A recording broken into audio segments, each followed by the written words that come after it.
What a better time than ever to begin Paranormal Open Mic, huh? Hell yeah. This is the first time Paranormal Open Mic has come to the Gnarly Deli, so there's a ton of fun stuff. Will we be able to get the slide you squiggle around the mouse? Amazing. There we are. You swipe up. You swipe it up. We click. Yeah, there we go. Paranormal Open Mic. My name is Peter. Peter Nelson. You can follow Paranormal Open Mic on Instagram at those words. That's amazing. I love that. You got to protect your beard, you know. You got to protect your beard from the alien, the rays. How many of you guys think that the aliens can read our minds? Anyone? By applause, yeah. There's a lot of people not clapping. That's a big deal, guys. The aliens are reading our minds, you know. They're reading my beard. It's a given, yeah. That's what tonight's all about. We got all this paranormal stuff. This is an open panel for the unexplained. So if you've ever seen a Bigfoot, UFO, an alien, the works. If you've ever thought your ex-boss was possessed, if you've seen a ghost, if you've seen a La Chupacabra, if you don't believe any of this is real, you can come state your opinion as to why. Establish it. Be like, I don't believe in ghosts. I think it just ends. There's always that downer, you know, that person. What else do we got? It's an open panel. You guys you can just join. Just make sure you keep moving for the next people to get on. This microphone right here is going to be for people telling their stories. I don't know if I've established that yet well enough, but basically this is an audience storytelling show. So if you guys have seen ghosts, Bigfoot, UFOs, you come and tell your story up here and make it known to the world. We've all seen crazy shit that we don't understand, and that's what tonight's all about. As many of you have seen, we have tinfoil for tinfoil hats. Don't forget to protect your mind and your thoughts. Also, please tip me, because I drove out here from Eureka to do this. That would be amazing to get the gas money or some shit like that. This is fun, right? This is fun. Oh, yeah. Yeah, clap for giving me money. Big round of applause for giving me money. Clap for that. You see, if you clap, then you don't have to actually give me money. You encourage everyone else to, you know.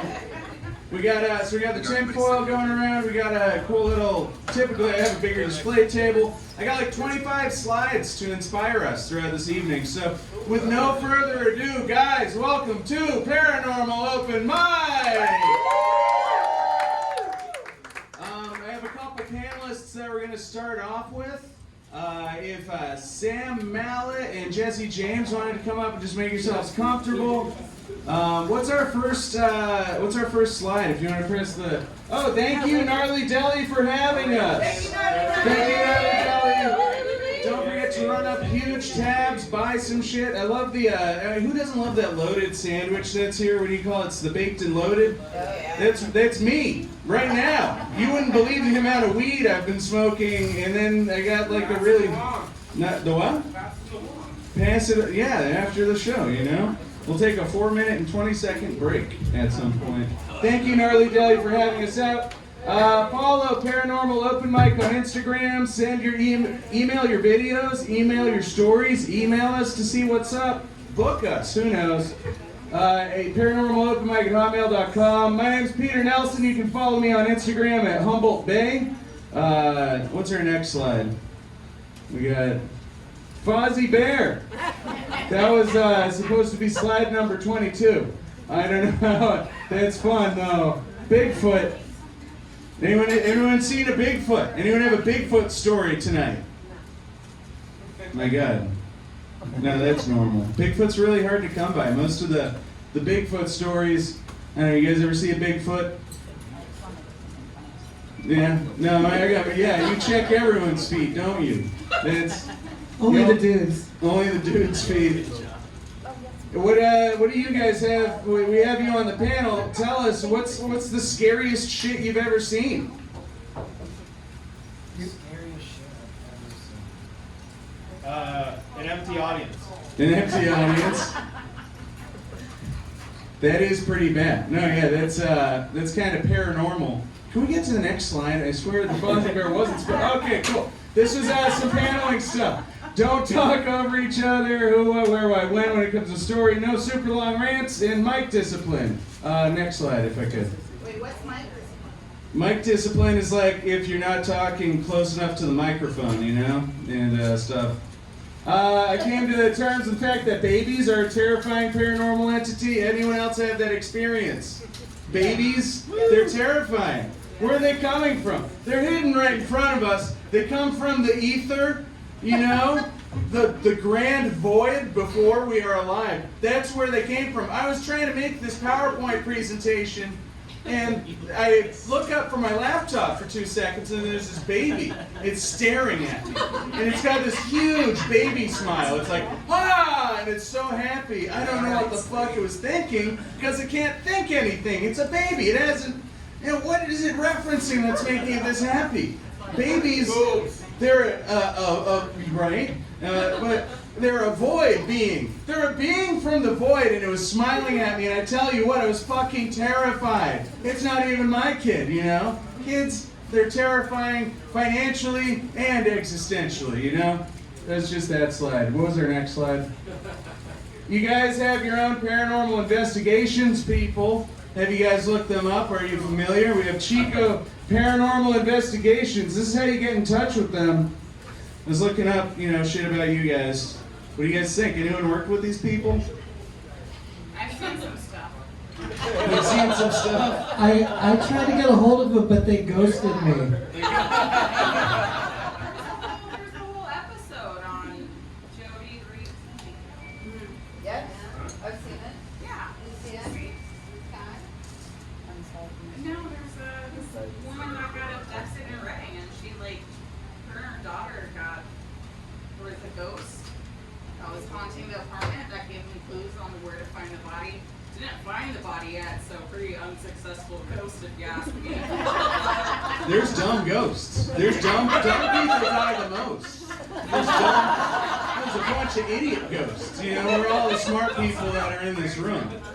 But there's a lot of shit that dies that's just stuck now. Do ghosts lose intelligence when they die? What do you think? You want to talk about it? You can be the first person. Come on up. Talk about ghosts if they can think. But should we use Casper as like as a jumping point? Casper, was Casper smart? He was a Hollywood shill, first of all. He started with like, what was it? It was a fucking, he figured out how to undo the antagonist plan. He's pretty smart. His uncles? His uncles, yeah, he overcame adversity with his uncles. I swear, am I wrong, Annie? You're like a huge fan of Bill Pullman in that movie. That's like your first crush was Bill Pullman, the dad, in Casper, huh? Not first, later on. Later on. I like Bill Pullman while you were sleeping, Bill Pullman. I think Casper was just trying to keep himself out of hell. Yeah. What the fuck did he do? Yeah, he did something really fucked up. He was like a child molester or something. Oh, Jesus. Annie, if you want to join the panel, you're welcome to. Thank you. I'll Okay. yell for you guys. Okay. Casper, the guy with the white van. Casper. Casper, I barely know it, you know. Yeah. All right. So you guys have your own paranormal investigations team. You have, this is how you get in touch with them. I tried sending them a text. They didn't respond to me. But who knows, you know, we'll, are you guys here tonight? You know, no?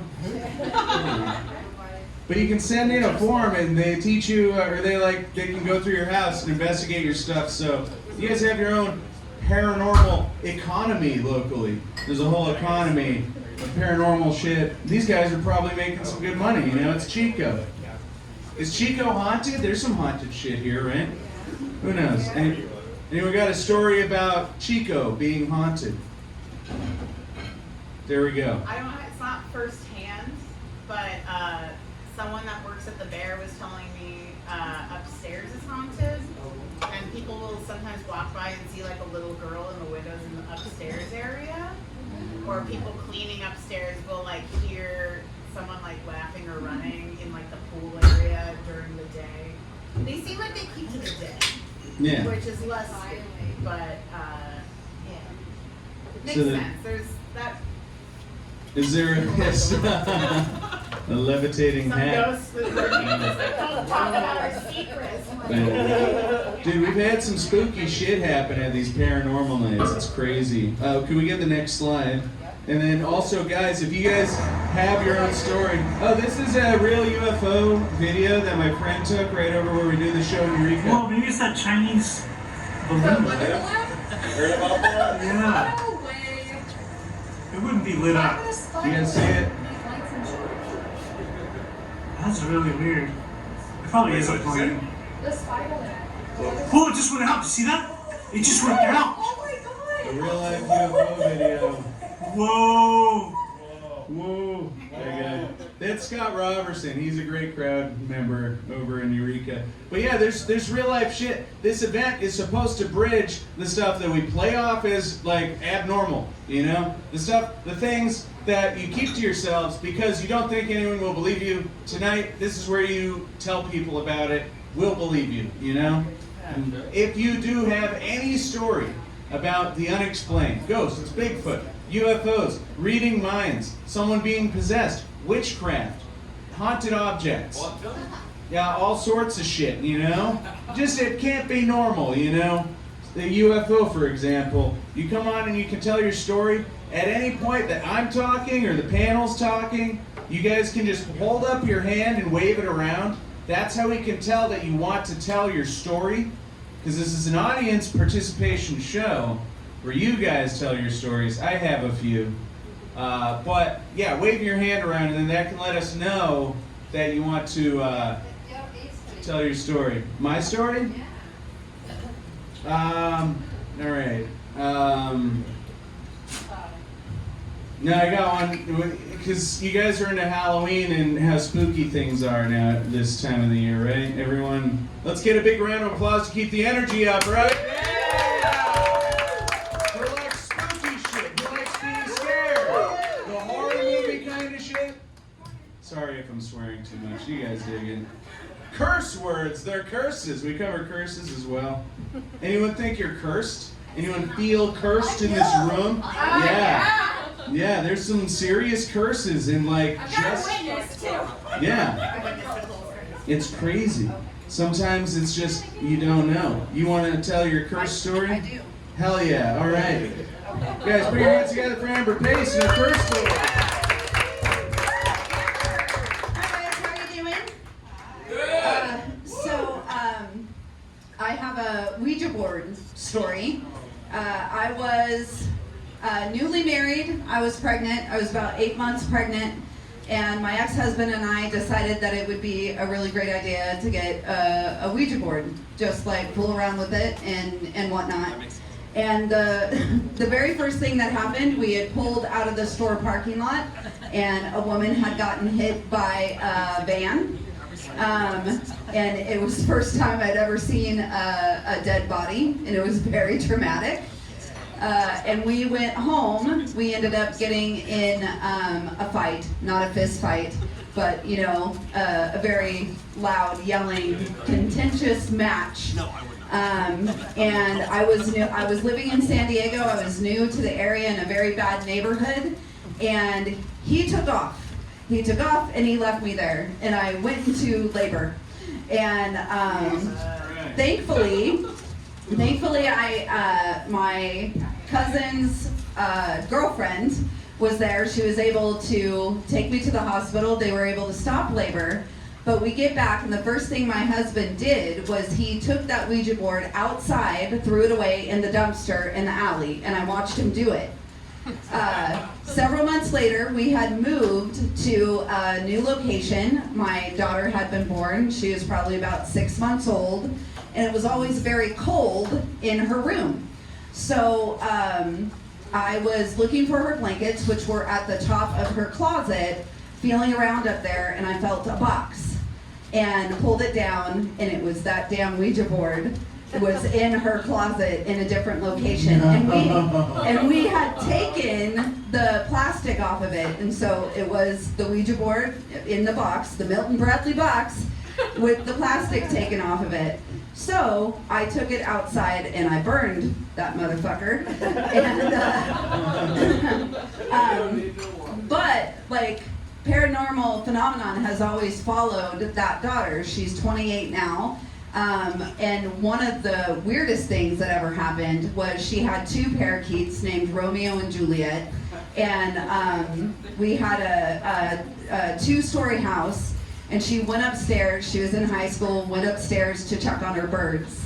And her birds were missing their heads and placed in the cage, like very ceremonially. And that was terrifying.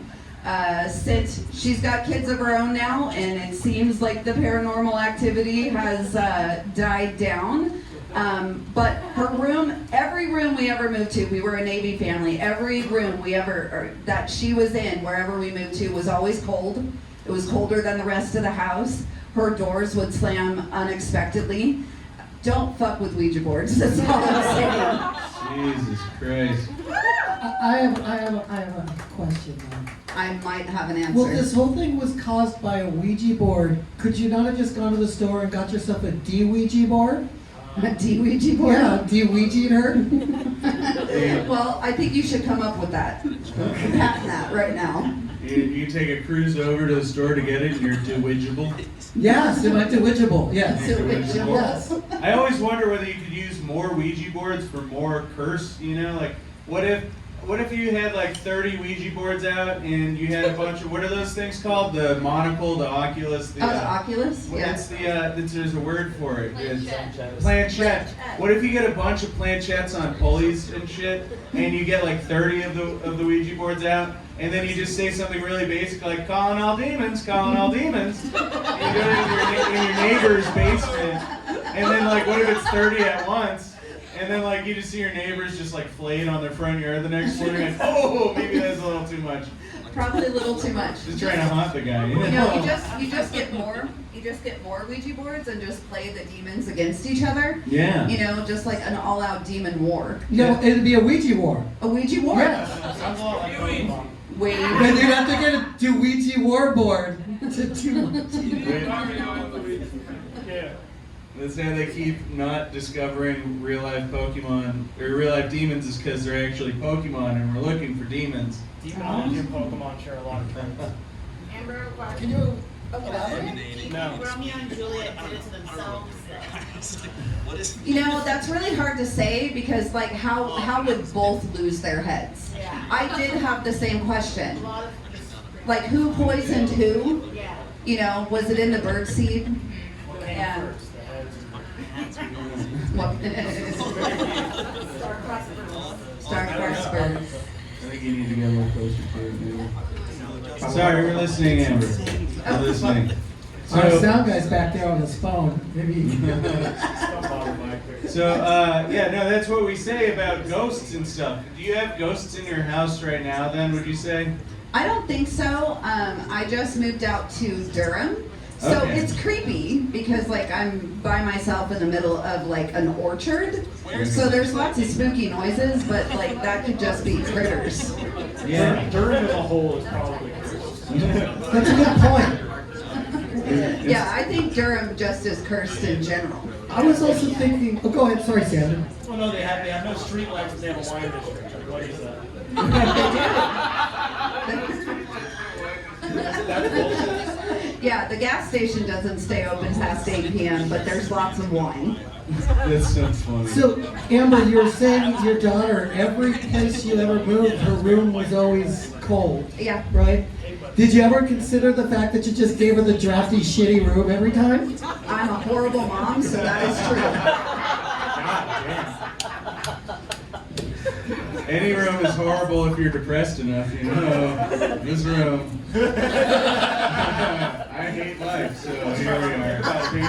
I love, they had such an awesome story. Thank you so much. Thanks We for having me. appreciate it.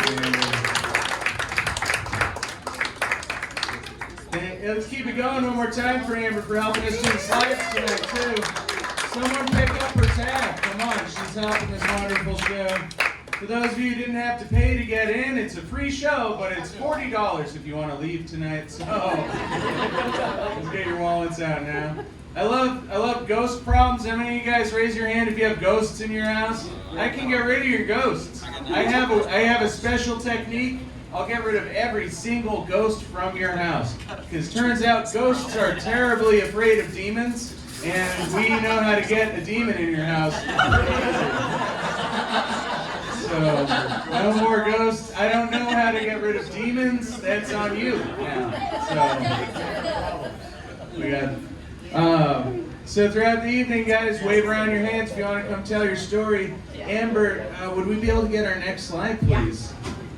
We got a volunteer. It's pod people. Let's play this one. Pod people. This is some pod people. So if you guys are familiar, this is how you make a pod person. This is from The Matrix. And one of the paranormal subjects we explore is pod people. Pod people. Pod people. I actually have that on my shirt. Pod people. So, yes. A pod person is a person. Well, I have a diagram after this video. This is fun. You guys like The Matrix too? What's funny is this clip is actually from the newer Matrix movie. Tank, we're going to need a signal soon. You guys remember when they did this part? APOD, location. Targeting almost They there. thought it was going to be an amazing show tonight. Look at that. Going to arrest. Lock, I got him. Now, Tank, now.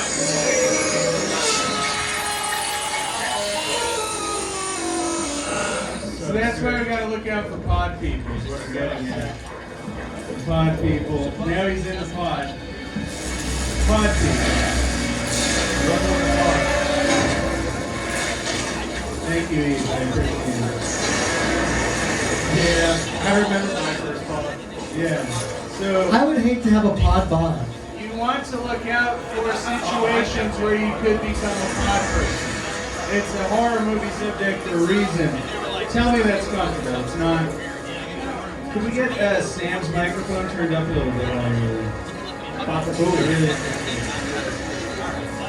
Papa Boo. Pod people. There we go. Pod people. It's a pod farm. Can we click I think the we space turned bar on again? that I too. think that's a pod person. If we click the space bar again, it gets us. I don't know how. Okay, so here's the diagram. So you got the people, right? Everyone. Everyone pay attention. This is, you're gonna get tested on this later. You have the people, and they're inside of the pod. So that makes them pod people. You guys see? Clap if you can see this. If you find yourself near a pod. So there's the pod, and then there's people inside of the pods, as you can see in this diagram. Pod people. Pod people. Yeah. Pod people. Pod I people. wish I had these shirts to sell. What if you're just adjacent to a pod? If you're adjacent to a pod, then you're likely to be involved with pod people, which means it's only a matter of time. Pod people. Pod people. So there's you guys. If you want to take a picture of this diagram and tag it to your Instagram and tag Paranormal Open Mic, now's the time. You need to make sure to warn everyone in your friend circles. I'm serious. Get your phones out and take a picture to show other people, because you're going to need to reference this. What's our next It's very slide? difficult to explain without the Okay, yeah, this is another example of pod people behavior. Yes, please play it. This is an important slide. Donald Sutherland. Everyone familiar with Donald Sutherland? Yeah, Keeper Sutherland's podfather. Is he himself actually a pod person? Did we lose our sound on the video? Yeah.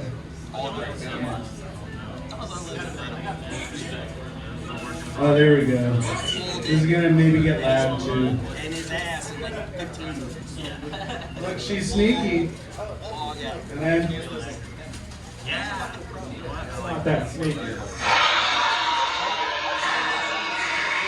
as you can see, pod person. She's not happy about it, neither will you be. So it's important to see and understand pod people. Can I get an amen? Amen. All right. There's pod people. It's pod people. Did you say that pod behavior is odd behavior? You're either even or you're pod. You know. Okay, there we go. We've got a volunteer back here. Do we got a story person? You can tell this is just flying off the rails. Are you pod designed? What was that, Sam? Are you pod enough? Are you pod enough to come on our pod system? I didn't realize Here you are. Oh boy. All right. Too late, you got your Patrick. microphone Too right late. here. What's your name? I tried. I don't know. You're If welcome. you could stay within like an inch or two of your microphone, people will be able to hear you better. What was your name? Is that better? Yeah, that's way better. Can I take it off? Yeah. And what was your name? Nathan Beakley. Nathan Beakley? Yeah. It's nice to meet you, Nathan. Guys, big round of applause for Nathan. What sort of unexplained scenarios have you encountered in your time? It's not unexplained. It happened Monday night. It's actually happened to me twice. This is good right here, right? Yeah. Okay. Yeah, real close. So, I talked to, sorry, no way. I talked to the Catholic priest here about this. It's happened to me twice. And it's no joke. And I talked to Dave over at the Methodist Church about this around 11 a.m. this morning. The first time it was at Depot, and this gal, she's been through a lot, and it wasn't schizophrenia. Carmen wasn't going through that. It was something else. And in the end of that, I pulled out. Oh, is I'm a native. Please don't interrupt me. That's my show. I'll interrupt. I know, Chief. I was fucking with you, but seriously. So you're so continue. You were at the Methodist Church. So, but just let me tell you the first part. At Depot a few months ago, this girl was really going through it. I mean, 5 hours, and we realized it wasn't schizophrenia. It wasn't her. It was something else. And I'm not joking. I'm Native American, and my dad's side is his, Methodist Christian, his side. But my parents didn't make us go to church. I'm a surf kid. Ocean energy's my thing, right? And so, I know there's a creator, but him and his son and the other kids, they're all pain in the ass to me, right? But I know they're I get it. But that morning, Carmen, something else was in her, and we did something to get it out of her, to give her peace for at least 10 minutes, and the Catholic priest agreed with what I did, and I never expected that. What happened? Yeah, it was basically I performed an exorcism without. I didn't want to do it. I told the Catholic priest. Doesn't that put you at danger of it going to you though? And that's what people Don't said. you have to be certified for that? Yeah. Yes, and what he said was, I mean, it was so. There's witnesses. I have video of Carmen going through this thing, and this isn't even the spookiest fucking part. It's so. I told him, I don't agree with the Catholic Church has been doing for hundreds, thousand years, whatever, how many years it's been. But I used your playbook to get her to come back, and she came back. And that's a whole nother story you guys don't even know. Like people were crying. Like I was like, what the fuck? It was like a movie. It just her what she did with me and how she responded. It just. I'm not lying here. I'm not Do you exaggerating. think it was fate that you were called to do this? What he said was, he said, God put the power, like you said, the exorcist thing, you have to go training for that thing, right? He said, God put the power in you to help that young woman for that minute, and you were there for 5 hours. For that minute that you decided to do that and then play the benediction of exorcism, and she snapped out of it because she did. She wasn't acting. He goes, son, doesn't matter. what religion you are, what, and he goes, that's what happened. I go, you know what? I'll take it. And this is after I called his church an asshole, like to him, and he was like, no problem. He was a nice guy. So I thought that was it, right? And I'm like I said, I have a problem with those three up there.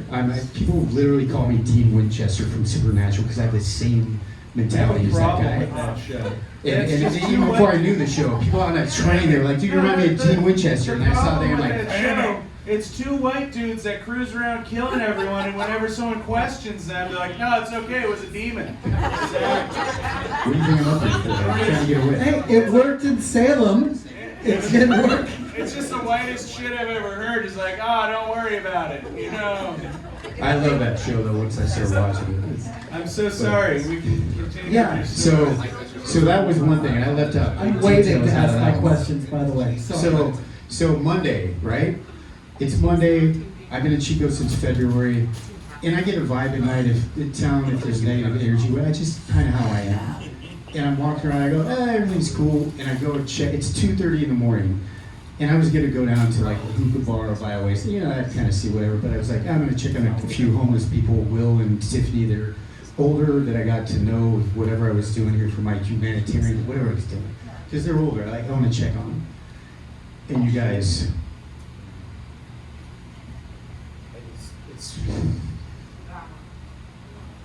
so I'm going down towards that way, and there's that field that's in front of the train tracks on our side here, and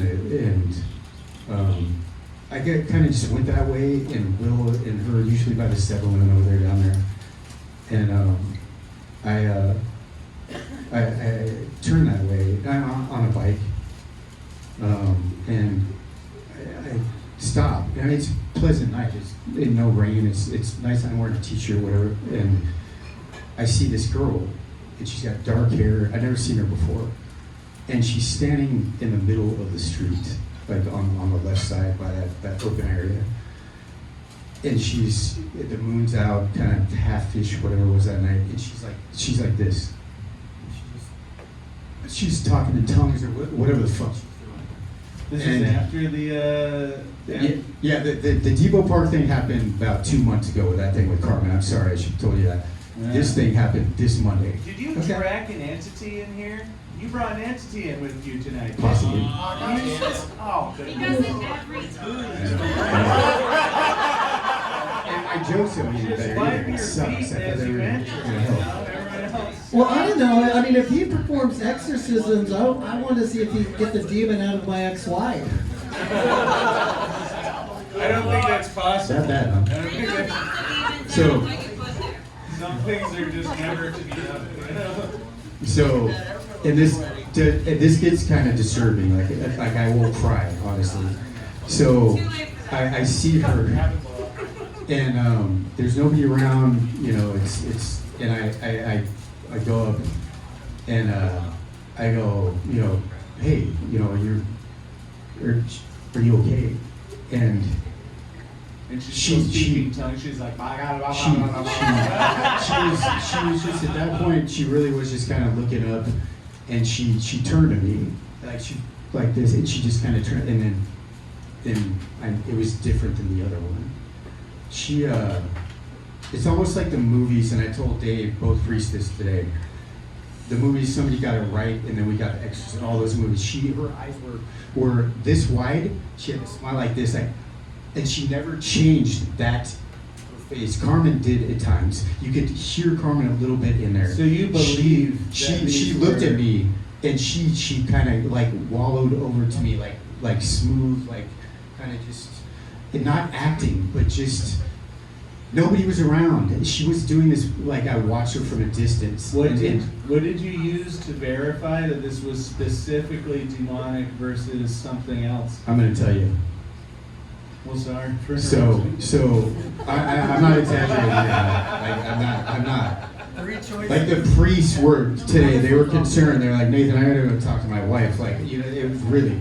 So she I walk over to her. And She There we looks go. at me, and she's like 5. She's petite, probably like 29 or under, you know, in terms of years, and dark hair. Never seen her before, but she's got that. She's wide-eyed, like just. She's oddly not like Carmen, not yelling, not aggressive, but interested in me and the world and what's going on. And I go, hey, and I just go, man, are you fucking serious? And I look up at them and I go, you motherfuckers, like, I gotta do this again? Like, really, I did that, like, in my mind, damn it, really. And You know, if this it's is on video, you would see the same thing. And so, she started to respond to me. All right, we got a minute left for your story. Here's what happened. So, she starts doing this thing with me. And she would let me like pet her on the shoulder like this. Carmen wouldn't. She'd get aggressive. You know what happened? I'm talking to her, and she, every once in a while, not her, would ask for drugs. It's not talking in a feminine voice. Just like Carmen, it had this deep, demonic voice, and every once in a while, and here you go. Here's the proof. I swear to God.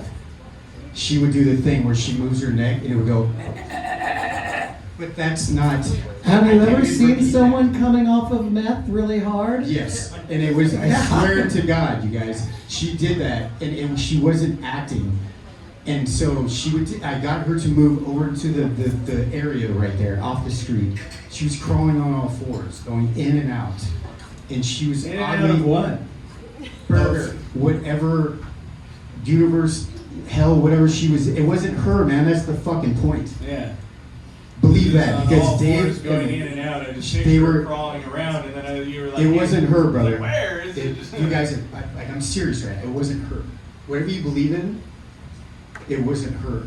It wasn't schizophrenia. I know what that looks like.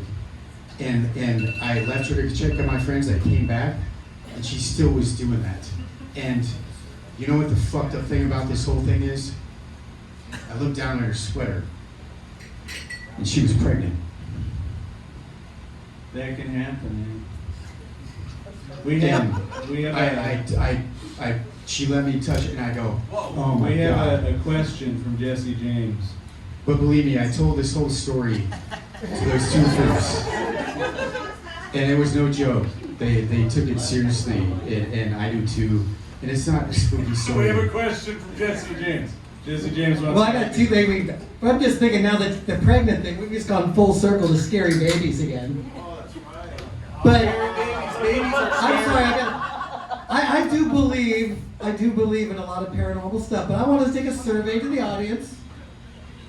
A, was this bitch drugged up? Yes, completely. She was. Okay. B, batshit crazy. Yes. C, possessed by a demon. All three. All D, all the above. Who says all the above? That's how they get into you. Okay, the winner is all the above. We're gonna do a Morse code vote. So if you think A, clap once. Both if you three clap said the B, same thing. Twice. If When you you're in that clap voice, once, we'll see. that's when they get in. You What get was your name one more time? Nathan Beakley. What was it? Nathan Beakley. Nathan Beakley. Everyone put your hands together for Nathan Beakley. And if you're wondering why I didn't take video, is because, and I you know, when I left and I went back, I thought that, and I go, now I know why UFO people, when they see them, they don't take video, because you're so in the moment. That's not important, man. It was important that I was there for her and that person, and she. Yes. Wonderful. He was too busy exercising. She. You guys need to get a She's little somebody's daughter. exercise. Call Nathan. We ran out of time, Nathan. If we get that up on the microphone stand over there. Guys, put your hands together for Nathan Beakley. He will be back. I don't know about an exorcism, but I feel like I need a wisercism. Wisercism. Oh. Hey, what about I always love the recreational lobotomy. You know, the elective procedure. Anyone? I smoke weed. Yeah. You smoke weed, yeah. Temporary lobotomy. What's our next slide? What do we have? Oh, cool, there's me. All right, so guys, this is the Annabelle doll at one of our other paranormal open mics. This is an example of a cursed object and inanimate object movement. This thing, let's you guys decide There's no sound to it. My sound got fucked up during this one. Look at this. Boom! What was that? That wasn't me. You guys. Oh, I'm scared now. I didn't move that though. I was like, man, this thing behind me is pretty scary. And then it fell again. I know you guys all want to see a replay of that. I didn't set it up to replay, so you'll have to check it out on our Instagram. Which, guys, please take pictures of everything you're seeing tonight and tag us on Instagram. Paranormal Open Mic. I just got fired before my tour, so please donate money too. I just lost my job. Isn't that crazy? I was going to do a slide about it. I was going to be like, events always align. Chance, risk, permutations galore. What happens? How did you meet the person you met that you're here with tonight?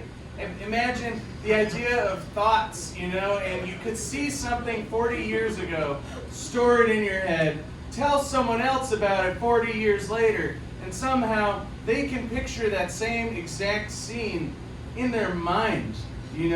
It's time traveling of these memories and stuff. And what I want you to remember is my Venmo is Peter for Future President. So give me all your money after the show. What's our next slide? You guys, please give him some money. He's crashing on my couch right now. Yeah. Please. I thought I'd come down to Chico. Ended up I came down off a bunch of drugs. This is some real life UFO footage that you're probably familiar with. Skill to capture. Very excited.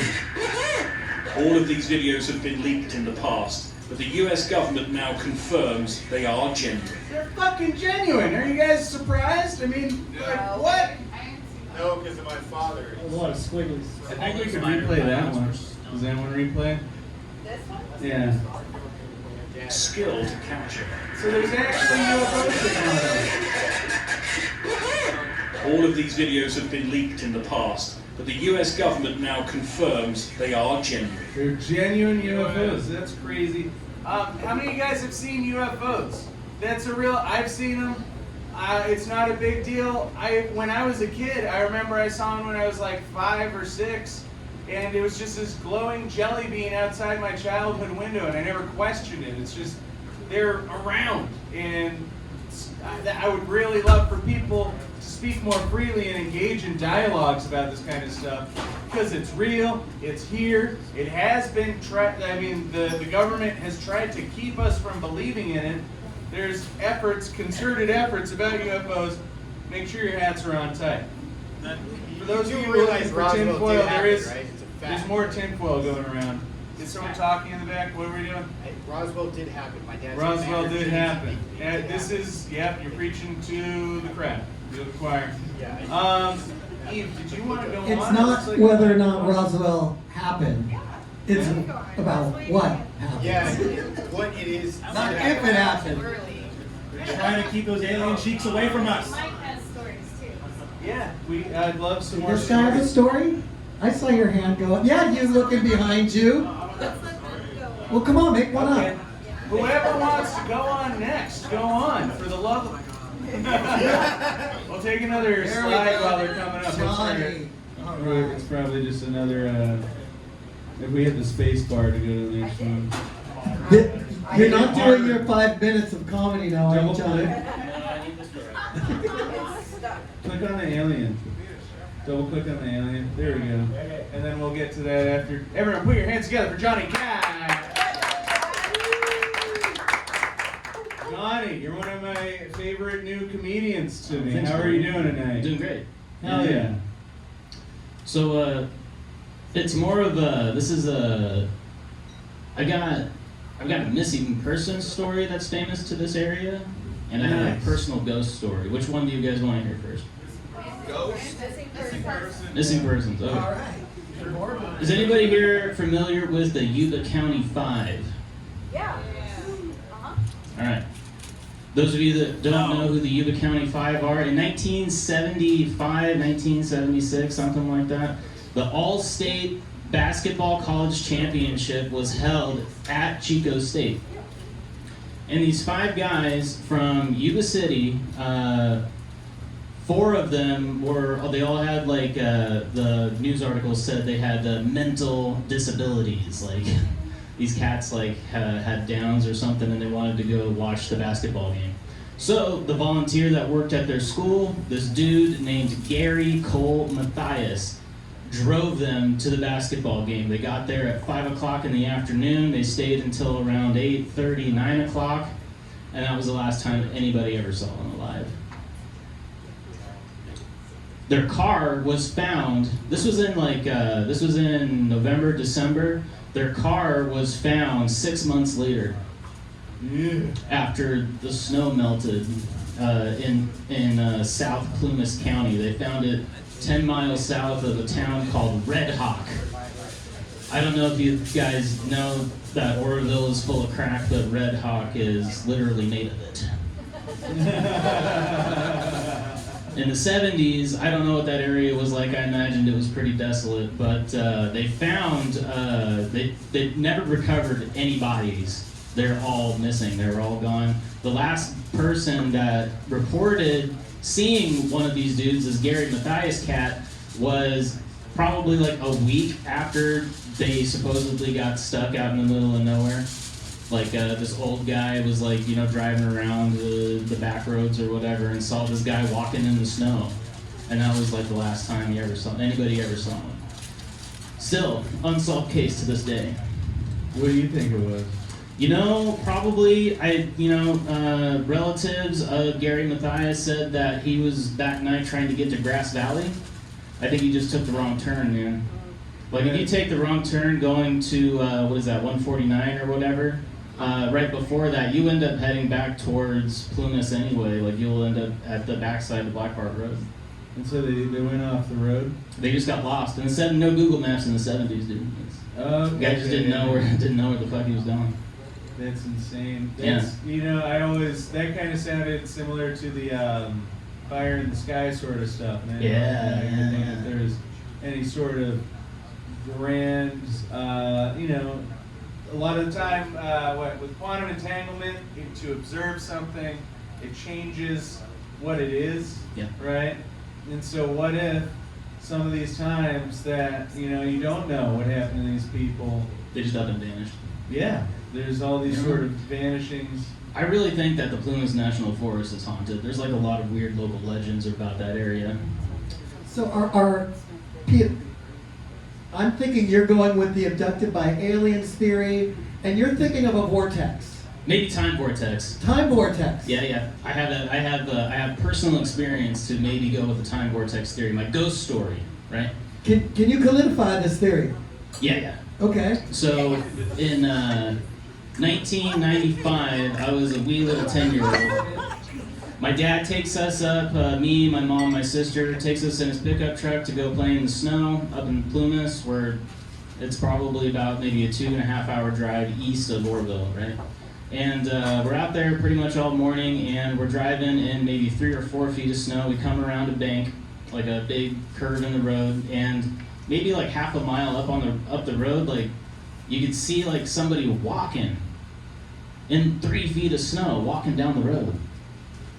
And I was in the back of my dad's pickup truck. My sister and mom and my dad were all in the cab. And my dad gets up to this guy, asks him, hey, where are you going? He's like, oh, I'm trying to get to this trailhead. It's up the road. You know it? And my dad was like, yeah, I'll give you a ride. Hop in. My dad puts him in the back with me. So I got a good look at this guy.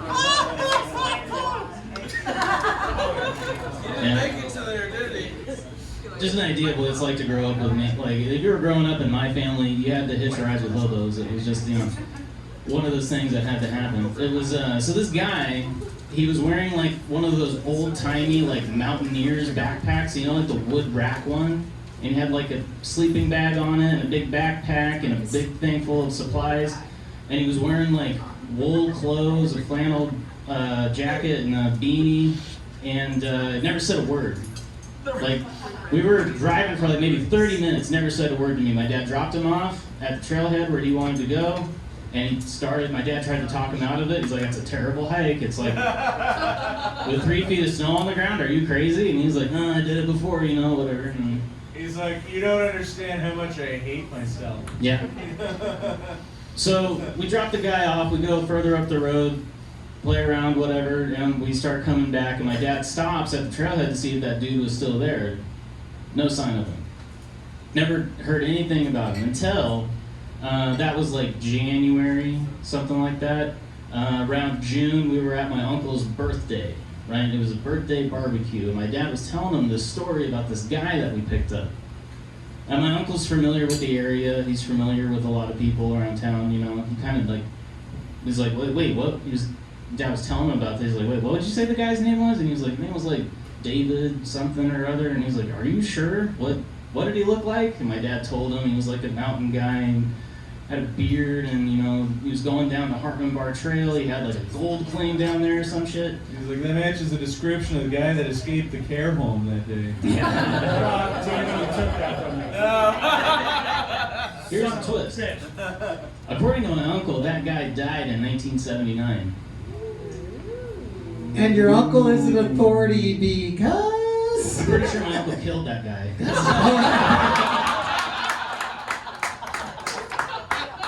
Yeah. So, what's with uncles doing shit all the time, It's always the uncle. Who's got an uncle story in this room? Who's got an uncle story? It's just uncles. And we should do a show called Say Uncle, and it's stories about uncles. Drunk uncle, open mic. So I'm convinced that was either a ghost or somewhere in Plumas National Forest is a time vortex, and we actually saw the guy. Like we were in 1979. Yeah, like we were in 1979 for a split second, dropped the guy off, and then he died later that day. He would like question your car. He'd be like, "Wow, your car looks like a UFO." Yeah. Whoa, dude, this is a nice truck. Yeah. He said if nobody ever confirmed he died, nobody just ever checked on him. Yeah, he's just still out there. Yeah. That's my problem with like hiking. Is the same thing with animals. Is like if you fuck up your leg and you're a moose, that's it. You're just out in the moose woods doing moose things with a broken leg. There's no moose doctor walking around the woods with his moose satchel going, "Oh yes, no, I try to look around for you meese with my moose supplies." Well, maybe the guy with the backpack was the moose doctor. Yeah. He was out there for legitimate reasons, obviously. Is your microphone working, Sam? No. It's the cord. It's the cord. It's a haunted cord.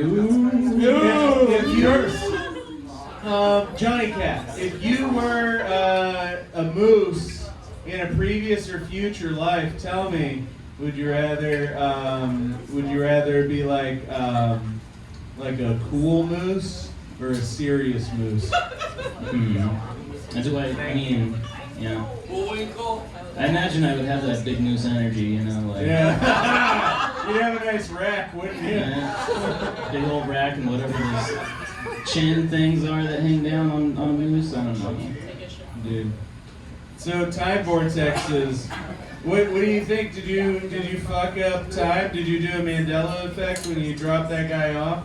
He didn't make it before he got hit by a car. Now you just changed the timeline. He made it to the trail. He's gonna go and fix we a dramatically moose. changed history somehow. The same moose that kept Area 51 from being discovered. Now he was actually going to be the guy that founded Google, but instead Sergey Brin or whatever did it. Yeah. Sergey, something I can't remember. I'm a little drunk. Younger, yeah. Do you think that minor dude is who took the Yuba City 5? That would be great if it was. Here's the weird thing. My dad moved to Oroville around that time period. And I'm like, when I read, I was pretty stoned when I read about this story.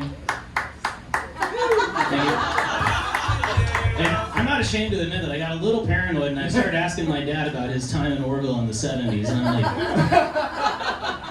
when exactly did you move to Oroville? Yeah. In our basement, he's got a wall with red tape all over it, trying to cover his tracks from the media.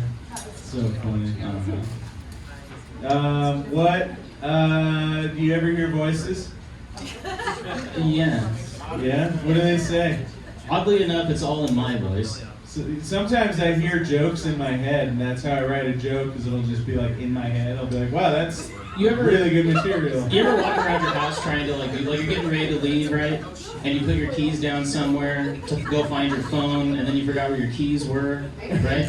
I have that kind of thing in my head with my thoughts all the time. It's like, I forgot my thoughts. There they are. Exactly. And people question my lobotomy statement earlier. What kind of insensitive crowd is this? My mom always talks down, dropping me on my head, you know, like when I was a kid. What was that like? Do you think that was paranormal? I do have, yeah. My head looks paranormal now. It's, now you're para-unnormal, you know, because you get dropped on your paranormal head. That's amazing. You got any more paranormal stuff you'd like to share with the audience tonight? There's a haunted cabin in that same area, in Plymouth County, yeah. When I was around the same age, around 13, same uncle was like, hey, do you want to see a fucked up cabin in the woods? And I'm like, yeah, okay, whatever, you know. And it was a miner's cabin. Like Plymouth County used to be thick with gold miners back in can't the day. own real estate, actually. Very thank you for beating it up.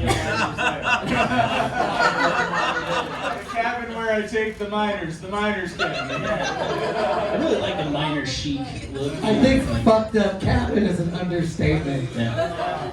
I'm just saying, child labor saves money. So it was this abandoned cabin in the woods, right? And it had like old-timey, like 50s style refrigerator in it, and it had an old generator there, and it had like a bureau, like a nightstand, right? That had newspapers in it. The top newspaper was from 1993. The bottom newspaper was from 1961, during the height of cocaine imports in the area. And all of the papers between the top and bottom, like the whole stack, was all cocaine related. And as I was going through all of these papers, like looking at all of this, like trying to come up with like a really cool reason, like this is a cocaine stash or something like that. You have a cocaine stash. You guys see a stash? I do now, yeah.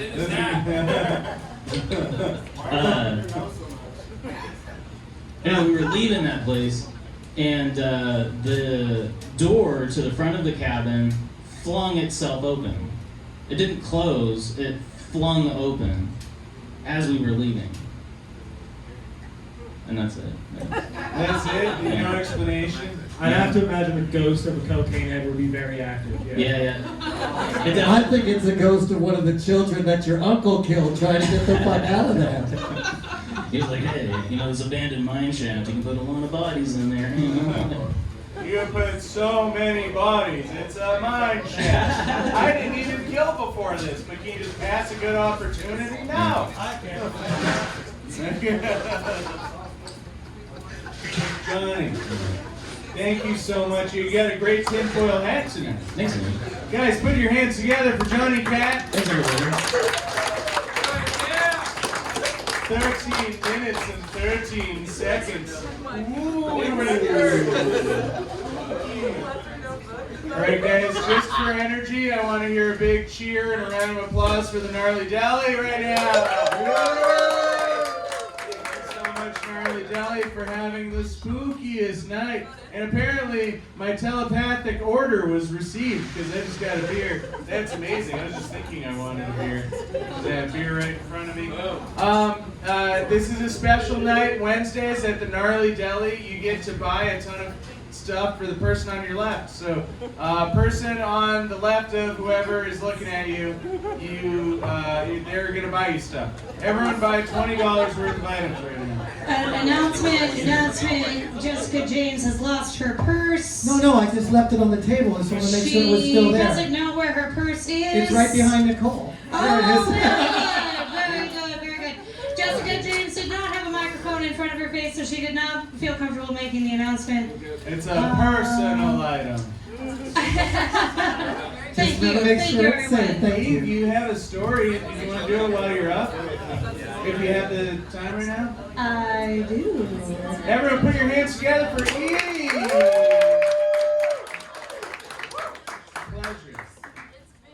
Do you guys want to hear a story? Yeah. Like a spooky story about this place? Yes. Okay. I didn't want to scare everybody off right away, but does everybody know if you're from Chico or you are from around Chico? You know about the tunnels? Yes. You remember the tunnels? So you can't access them anymore, but you can definitely see where they were. They're all bricked up, at least the ones that were down here. But this area was all like dirt floor basement up until about the early, late 60s, early 70s when they opened the first restaurant that opened down here. And there's still about 1,000 square feet of dirt floor basement right on the other side of this wall from you guys right here. It goes from all the way down the hallway to into that door back there, which is just a storage room. And then it goes all the way back behind these archways to a tiny little crawl space. And they kind of just built a box in a basement and called it a restaurant. So I don't know what's over there. There's weird humps of dirt from Bodies. and bodies. I don't know. I didn't do any what's it called? Sonograms of the ground. I guess you can do that now and see what's underneath there. Yeah, so I didn't do that because I didn't need to find out. I just talked to the ghost when we moved in. Before we moved in, I laid right there in the middle of the bar and stared at the ceiling, which was only 4 feet away from my face, and said, "Is this the place? Does the ghost here want to party with us?" And I said, "Hey, we're going to have parties. It's going to be fun. We're just going to have a good time. And I hope you like it." And it seemed fine, until we started construction.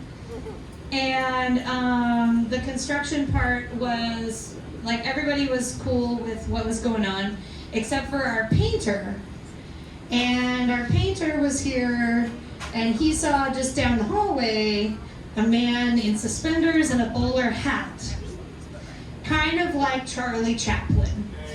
Random task in Austin Powers.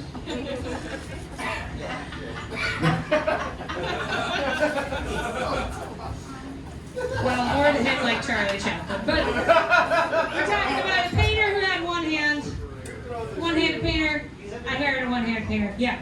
So anyway, come to think of it, Crazy thing is, he was twice as good. So. I can see it right here still. Actually, we repainted this ceiling so many times, but it looks like there's just blood that keeps kind of seeping through in areas of the ceiling. It's a weird. We can't paint over it. We painted over it so many times. There's some right here. That's just the murder blood. Yeah. From the murder. And a lot of it was right above this table too. There was a lot of slaughtering of that. But anyway, so he saw Charlie Chaplin, so we lovingly called the ghost Charlie, right? Yeah. So Charlie's a friendly ghost, I believe, and Charlie makes a lot of sense because after we did a little research of what this building was, it was above, there was a bunch of shops, and there was a haberdashery upstairs, a hat store. So if they were storing anything down here in the dirt floor, it could have been hats. But there was also a bowling alley upstairs. There was a hotel across the street that burned down. It's now the parking lot. You can find out all of this cool information from somebody I know who might be sitting in the audience who might want to tell you a funny story too. I don't know. We'll see if she wants to come up later. I'm not going to call her out, but yeah. So that was a figure that we saw a lot, and we see a lot of shadow figures around here.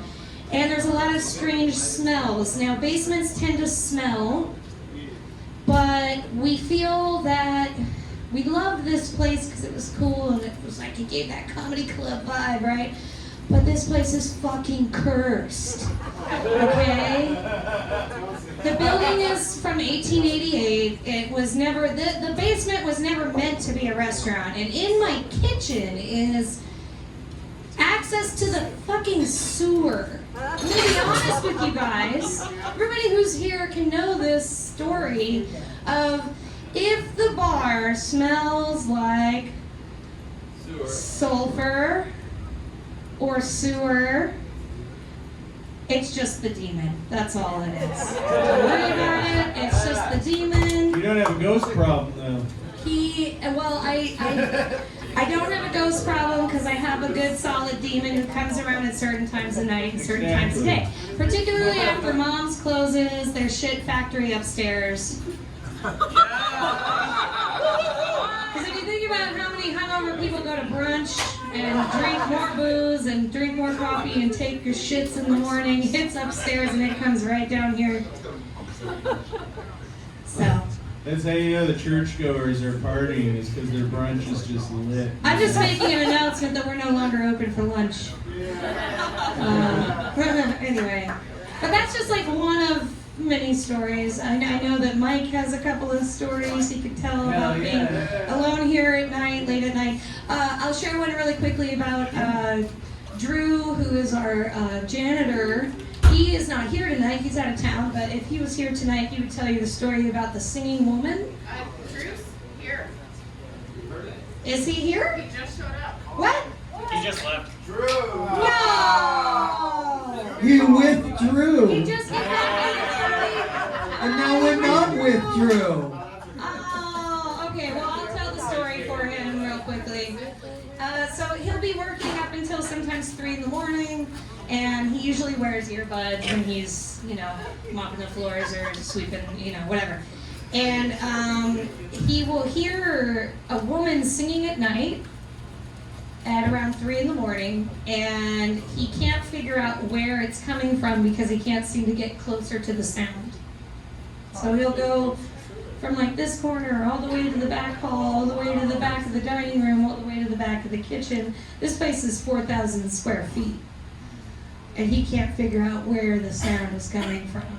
That scares me way more than the sewer in the kitchen. If you saw the sewer in the kitchen. Is it a song he recognizes or just ominous singing? It's just ominous singing. Yeah. No. Did he check the sewer in the kitchen? Yeah. We always check the sewer in the kitchen. Maybe the sewer people like the sewer Chud. people of Chico. You don't know the sewer Nobody people? knows Chud. We are the sewer people of Chico. Everybody is the sewer people of Chico. And it's just kind of like a closet in the back of the kitchen that nobody would know is there until you open it up and you're like, what the fuck is this pit of death that I'm staring into right now? Oh my god. And It's like the X-Files.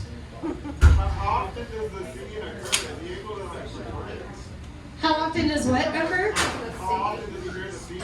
Oh, he's tried to record it, but it doesn't pick up on his record. Yeah, he has tried to record it, but he can't see it. Maybe if we have some real ghost hunters come down here. Contact those paranormal people. Yeah, everybody tells me that. But Call I'm Zach like, just have to Baggins. take the ghost and We're then. gonna go in the sewer and And then we're we all gonna have to get live with it. hepatitis.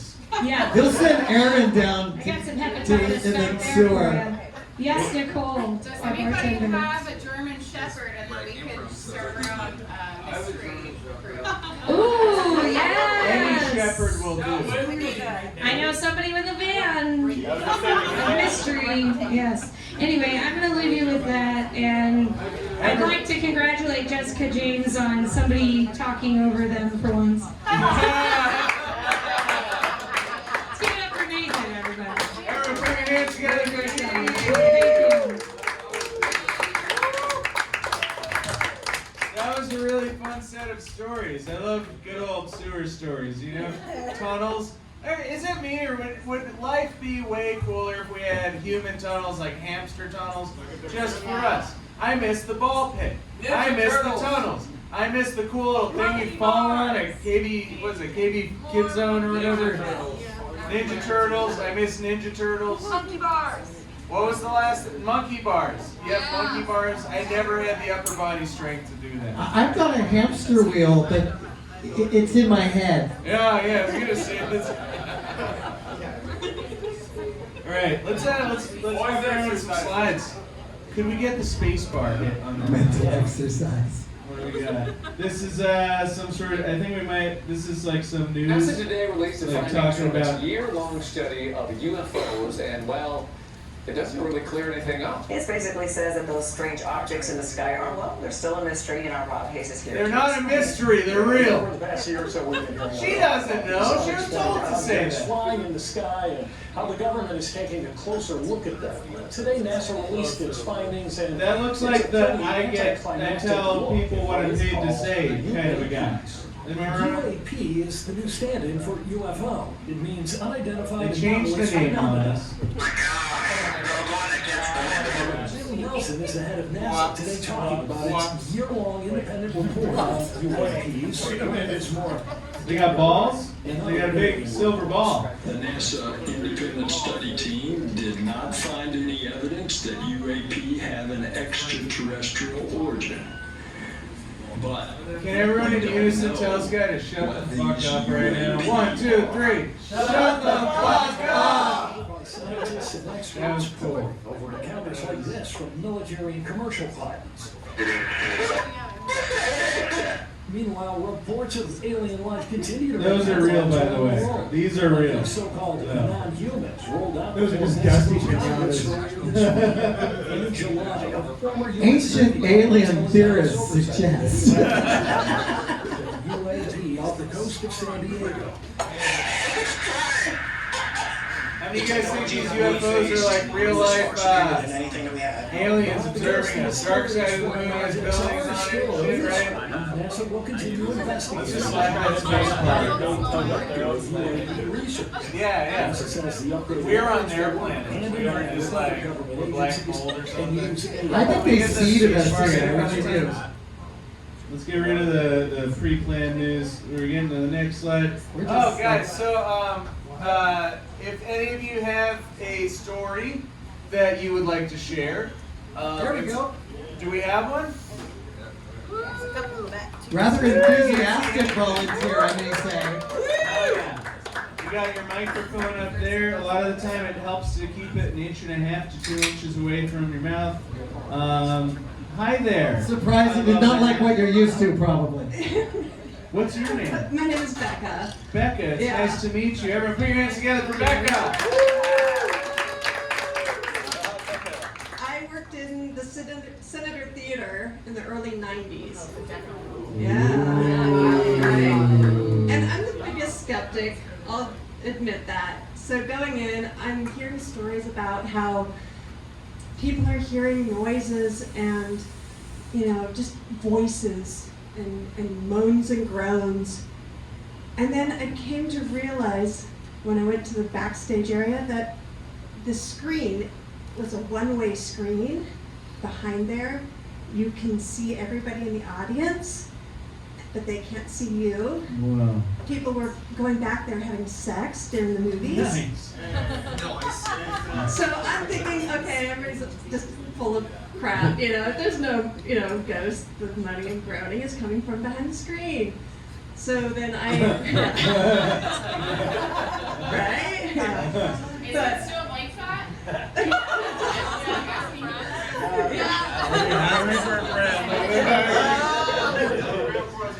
Well, so I was an usher one night, decided to go up to the upstairs theaters, because it was back when it was 4 theaters. They had it spliced in 4s.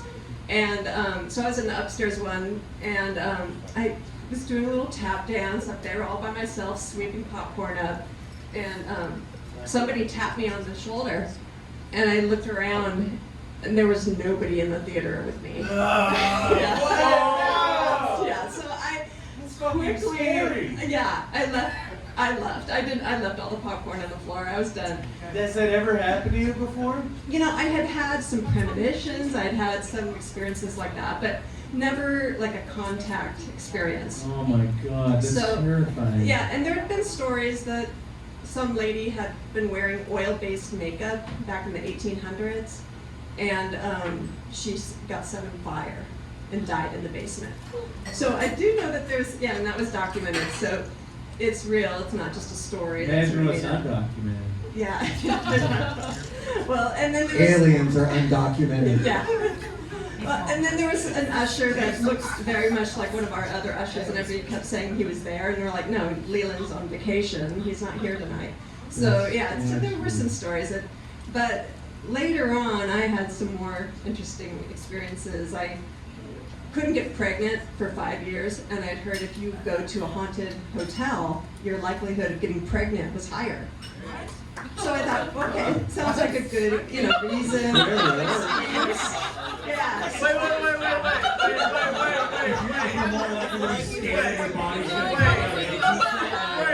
I'm gonna die. We gotta make a baby now. Yeah, right, yeah, whatever it takes. Yeah. Fucking under duress. So I saved up my room's money. I was gonna. I have a question. Got a room at the Queen Mary. Okay, so. If you're gonna do it right. So and so as I'm getting ready for the night, my curling iron unplugs by itself, and I'm getting mad at my spouse, and he's like, no, I have not been near that, and et cetera, et cetera. Well, so nothing else happened on the Queen Mary. I did get pregnant. That was so it worked, there you go.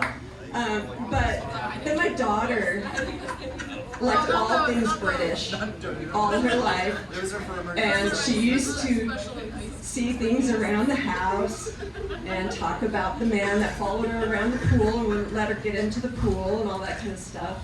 So, I thought, okay, take it for what it's worth. So then we decided to move to Seattle. And of course, let's buy the house where Gary Ridgway disposes all the bodies around it. Why not, right? Yeah. It's cheaper. Yeah.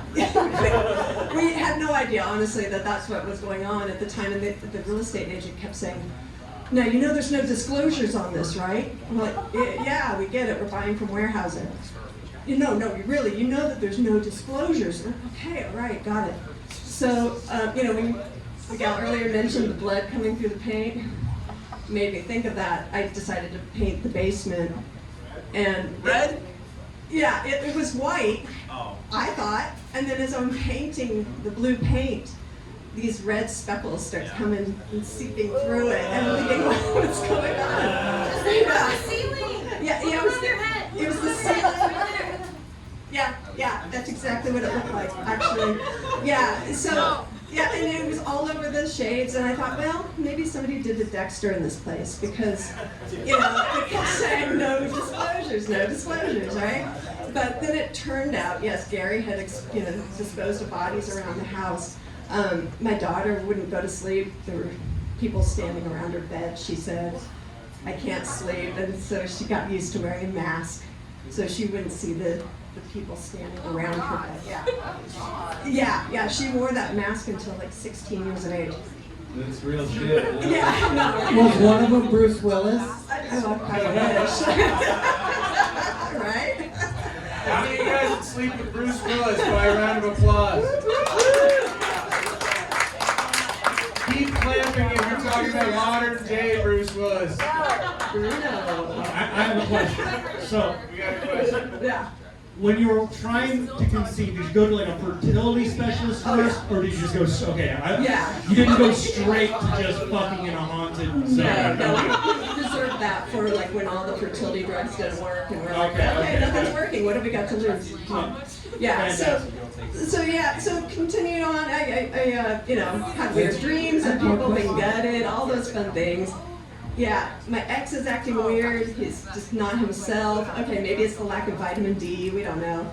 And we end up divorcing. I come down here, and then I thought, well, hopefully he gets help, he gets better. But evidently he got pissed because the house couldn't sell because of the dead bodies, and because he was managing Gary's retirement fund, he decided to steal from it. So that's how the story ends. He's in jail. It's like a real Rosemary's Baby. So those demons will do stuff to you. I'm telling you, gotta move away. He's in jail experiencing a true nightmare. That's right, yeah. It's Rosemary's Baby crossed with Money Pit. Right, right. What strain is needed? Yeah. So that's my story. There you go. Thank you so much. What was your name one more time? Becca. My name's Becca. Everyone, put your hands together for Becca. One more time, I want to thank the Gnarly Deli for having us. Don't forget, you can come out every night of the week and enjoy some of the best sandwiches in town. I know I love that fully loaded sandwich. It's fucking lit over here. I wouldn't hang out anywhere else if I lived in Chico. I almost forgot where I am. That's normal. I'm really high right now, so that's not paranormal. Fully Loaded was named after Pete. Yeah, definitely the baked part. All right, what do we have for another slide? We got a Black Knight satellite. You guys ever see that shit? Look at that shit. It's like a trash bag, but it's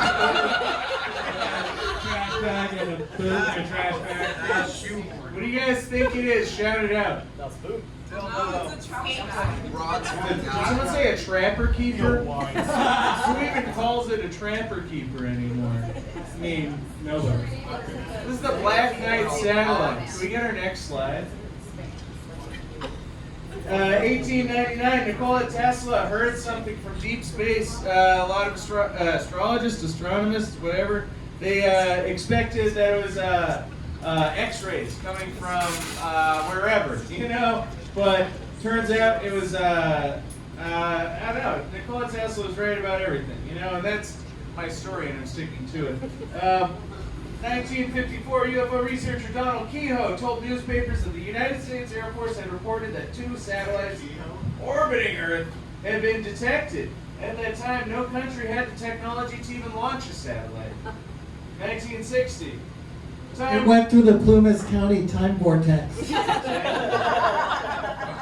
Time reported that the U.S. Navy had detected a dark object thought to be a Soviet spy satellite in orbit. 1963, astronaut Gordon Cooper supposedly reported a UFO during his 15th orbit in Mercury 9 that was confirmed by tracking stations. That picture that we were just looking at about the Black Knight satellite, I think the next slide might be about it too. That's this is a picture NASA posted, and a lot of people believe that this is the Black Knight satellite that Nikola Tesla detected.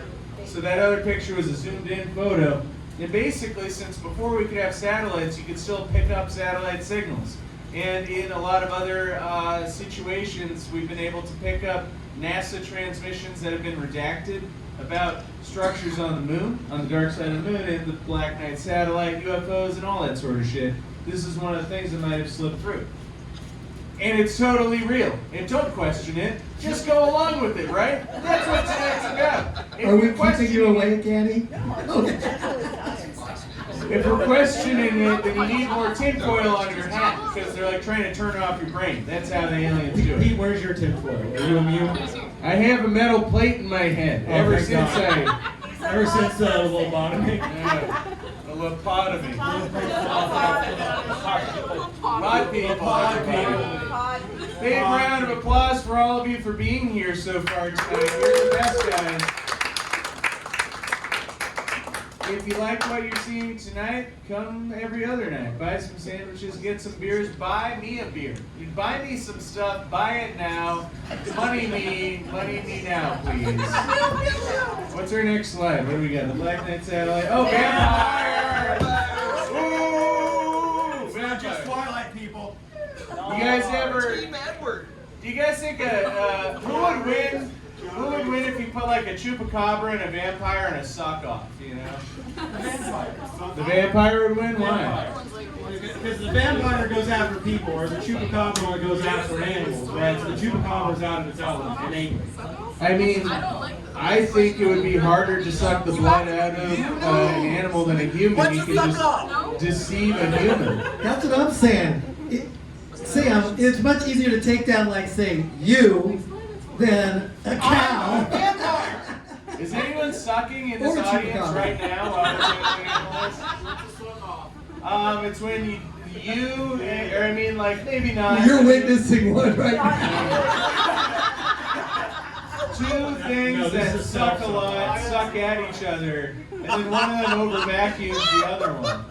You know, it's a suck off. Some of us suck more than other people. Like me, a lot of people, they see me enter the room, they're like, man, that dude sucks. But then there's other people that could walk in the room right behind me and they'd be like, you know, Peter doesn't suck that much. That guy sucks, you know. The theory of sucking relativity. Sucking relativity. So, in the vampire world, if you suck, that's probably a good thing then. I mean, it depends on the parties involved. It's always case to case. I like Halloween because everyone who can't afford dentures suddenly has vampire teeth, you know? Vampires, by the way. Anyone a vampire? Anyone want to come up and suck blood? In front of everyone? All right, come on down. I heard It's dripping right from the ceiling. Yeah. Someone licked the ceiling for the sake of the show.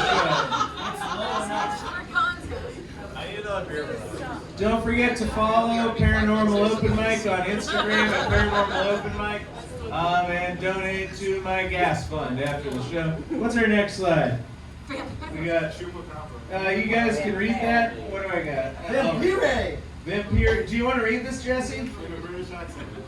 In a British accent? I like that. Vampire, also spelled vampire, is a popular legend, a creature, often fanged, that preys upon humans, generally by consuming their blood, because they suck. Vampires have been featured in folklore and fiction of various cultures for hundreds of years, predominantly in Europe. Their belief in them has waned in modern times. Bullshit.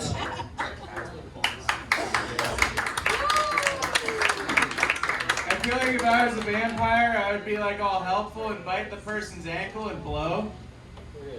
And while someone else is like sucking the neck. And you push the blood from the ankle through the body. And then they'd be like, thank you. I would be like an assistant vampire. Is that just shotgunning a human? Yeah, that seems like shotgunning a human. Yeah, let's crack a boy with the cold ones. What if your victim just overdosed on fentanyl? Oh my god.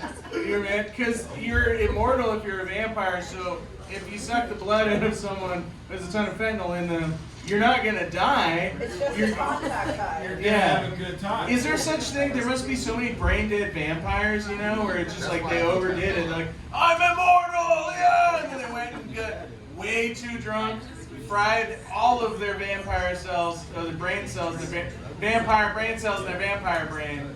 And they're just all like fucked up. I know this one guy in high school, he ate like 2 handfuls of mushrooms. Never been the same. Really cool beforehand, doesn't know math after. I can't do math on mushrooms either. Or read. But I keep thinking, you know, going along with the party and vampire theory, somewhere there must have been a vampire that partied too hard during the night, passed out, and the sun came up.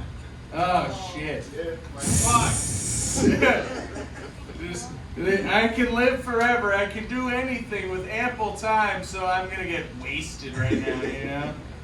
You can drink so much if you were a vampire. I mean, that's all they do really is drink. You know? Anyone a vampire in the crowd? You have to tell me if you are. How many of you guys are just like terrible people that suck the energy out of the people around you? There's like one person here. There's like one person where it's like, oh shit, they heard about this, you know? The tinfoil hats are actually protecting us from the one person that sucks to get along with. You know? It's not working up here, man. I need more tin. I got a tinfoil condom on. Scrapey. Scrapey. I'm Scrapey the pirate. Okay. What's our next Nobody can read your dick, which is good. No one can read my dick's mind. Where his real brain resides. All right, guys, dream travel. we're moving on to dream travel. You thought this was getting anywhere else with the evening. Look at what this guy's doing. He's, yeah. You guys ever do that? This is a specific example. Raise your hand if you've done that. That's cool, right? That's only happened when they pay attention to the balls. Can you have a wet dream while you astral project?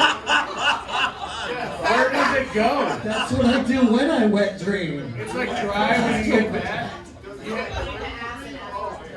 I have a spirit baby just floating around in the universe. Someone's gonna get it on their shirt and be like, what the fuck? Whoa, jizz in the galaxy. Astral jizz. The Milky Way. The Jelking Way. The Jelking Way. Guys, has anyone jerked off a ghost? Please raise your hand. Come and tell your story. Dream travel. You guys, so I feel like dream travel is a big important subject because we've all seen crazy shit in our dreams. In fact, and don't lie to me right now, I know every single one of you have had some fucked up crazy dream that you're never going to repeat happen to anyone. So pat yourselves on the back. It's okay. That never happened. That weird ass dream where you did the thing and you were like, what? That wasn't even voluntary. So you can't feel guilty for that. Dream travel. I have weird dreams and I go to different weird places, you know? This one time I was dreaming and I had this thought to sit up out of my body. You guys ever have that feeling where you go to leave your body and I could feel it tearing like Velcro? And I heard all these sort of like sensors in my mind and my body going off where it's like, no, don't do that, stop, no, you know? It's dream travel. It's fucking weird. I didn't plan on it, you know? We've all had weird ass dreams, right? Someone come share your dream story. Someone come share your dream story. Does it have to be a dream one? It has to. What else can it be fucked up? Yeah, please. Fucked up person. Get down. Yes. We encourage fucked up. Let's get this shit rolling. Fucked up dream story coming on down. Watch the cables as you step through stuff. These little cables. I'm gonna set a timer in case if the story gets super long, but I won't because my phone died. So you're good. Here you are. What's your name? Joseph. Joseph. Everyone, put your hands together for Joseph.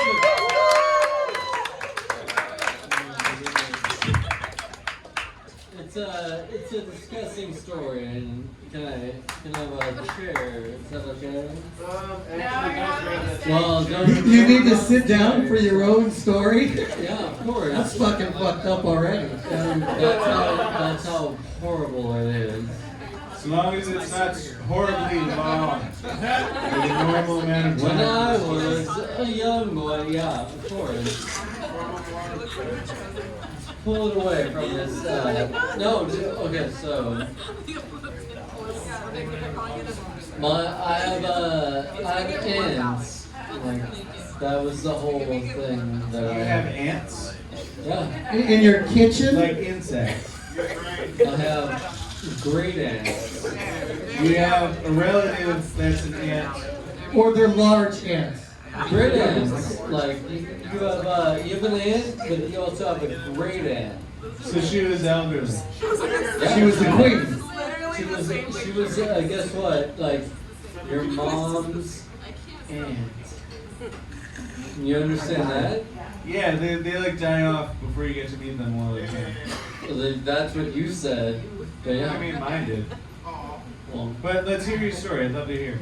So you got a great aunt. So I have a great aunt, and that's where it all started because it was my great aunt's husband.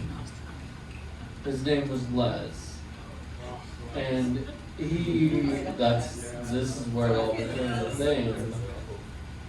I had no idea what Les was just like. And my sister was just like, hey, so, have you seen this room? And I'm like, what? No idea what's going on. And she's like, this is Uncle Les's old room. I'm like, I was Uncle Les. What? I have an older sister, and like, I'm who I am. But I have an older sister who's 3 years older than me, and she's like, Uncle Les, you don't know who Uncle Les is? I'm like, no. So. But it was a great uncle. That's why you didn't, because there's like the great aunt, the great uncle, right? That's what you're getting at. Okay, Yeah. I just got that. So I'm just like, what am I? Now I have to think about it like, what's going on? What the fuck? That's what I'm thinking. Where are we going? I'm like trying to picture all this, and it's this blurry blur that keeps getting blurrier. It's this dude and this lady, and they're like floating around in the ether. And hold on, they're there's a room. About to do something for the past 5 minutes. Have And we I got can't to the tell dream what. yet? They're just like, there's all this intent. So the guy, it's the guy, the great uncle, Les. Right? Is more. He's bald. Is that what you said? Less is more. Less is more. Les is bald, by the way. That's why I'm like, how'd you know Les is bald? Holy shit. Yes, Les is bald. Yeah, no, Les is bald. Holy hell. I'm scared. Like, they already know what's going on. I'm like, I don't know what's going on. Can we please hear that? Tell me more. No. You. No, tell us less. About less. Go ahead, sorry. Yeah? There was a room. You know. How'd you know there was a room? What the? No, of course. But no, of course there was a room. My sister told me, she's like, how did you know that Auntie Di was there? And I was like, whoa, Auntie Di, like my mom's sister was there. I'm like, yeah, she was there. My aunt, which is my mom's sister, she's like, I'm pretty sure you're all gonna die. That's kind of rude, huh? Right, exactly. It's like, yeah, I know. That's the one thing that's gonna happen. Yeah. No, I'm gonna live forever. I'm immortal. Vampire. Yeah, vampire. Yeah, vampire. That's why you suck. So was Les a vampire? Just spit it out. If Les was a vampire. Maybe he is less. You kind of got the vampire hairstyle. If you drank blood, what blood type would you like the most? I would say I would get an A+. A+. That's the right one. I think that is. A+. 100% blood, non-derived from concentrate. Thank you so much. It was wonderful. Big round of applause, guys. You got a story? You got another story? Back to back. Everyone, put your hands together for. What's your name? Nicole. Everyone, put your hands together for Nicole.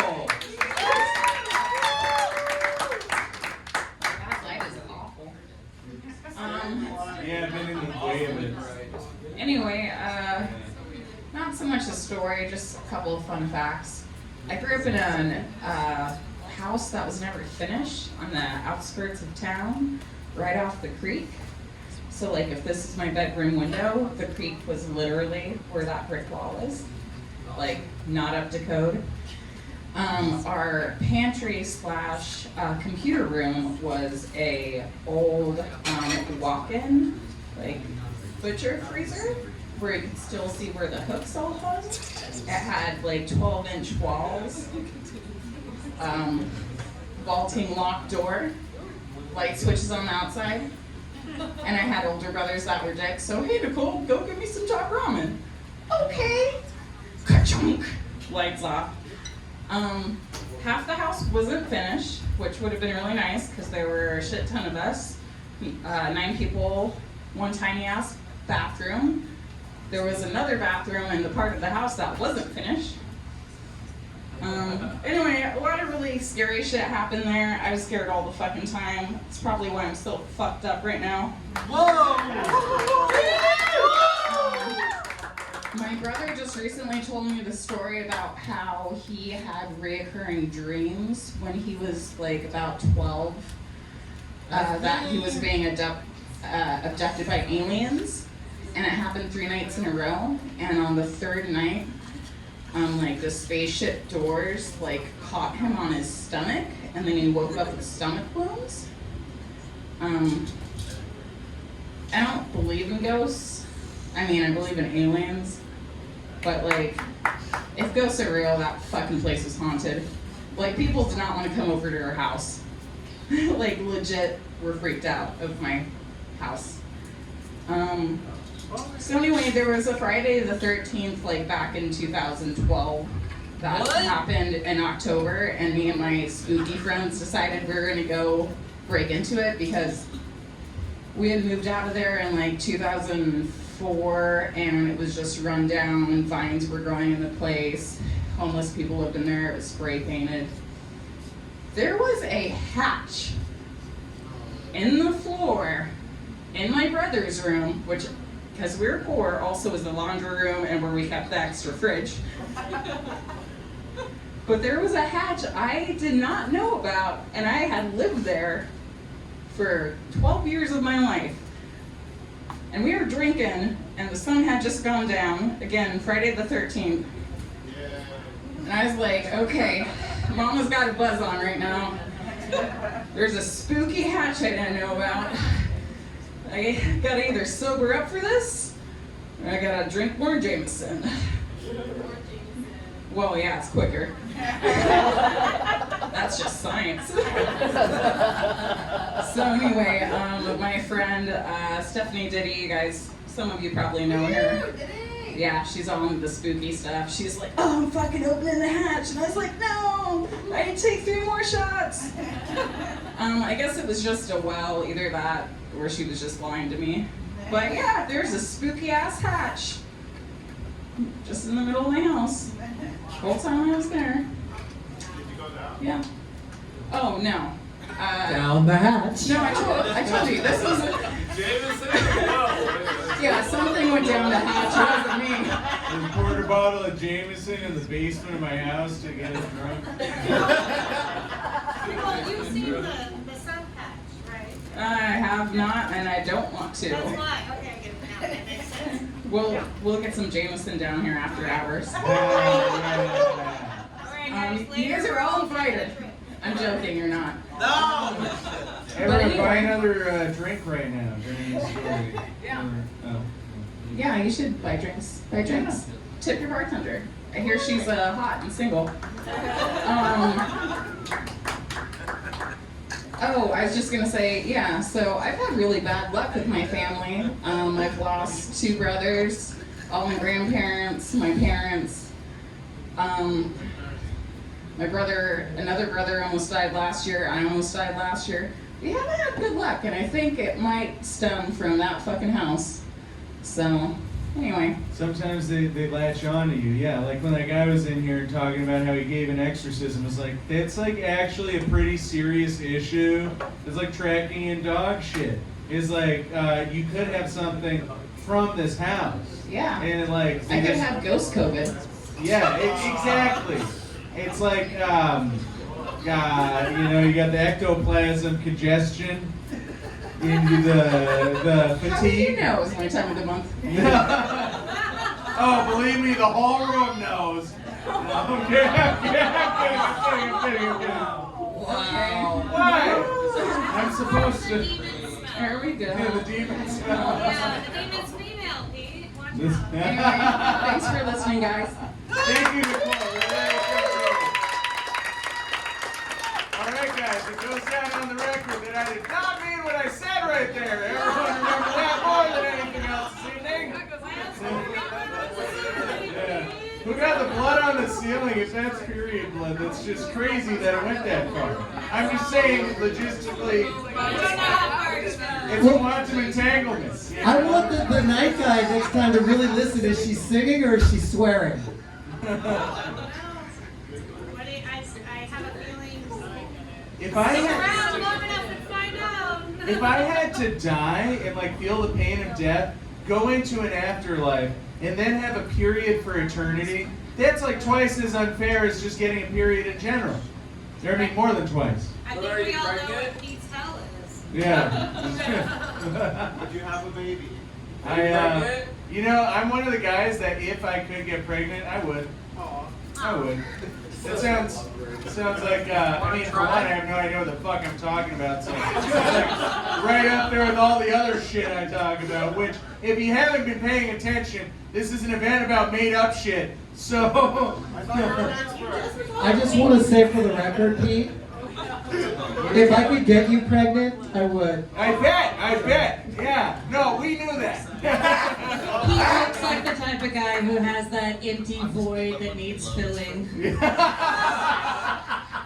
Yeah. Dude, baby. That's where the weed goes, yes.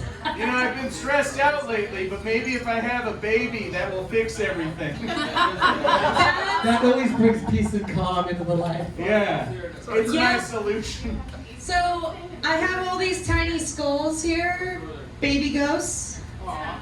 Yeah. Oh my god, yeah, that looks like a baby skull. Well, I don't know. Oh, baby skulls are soft. R.I.P. Trevor Morton's baby skulls. If you guys remember Whitest Kids You Know, that was a sketch. It was really funny. Baby skull. Baby skull seeking balls. yeah.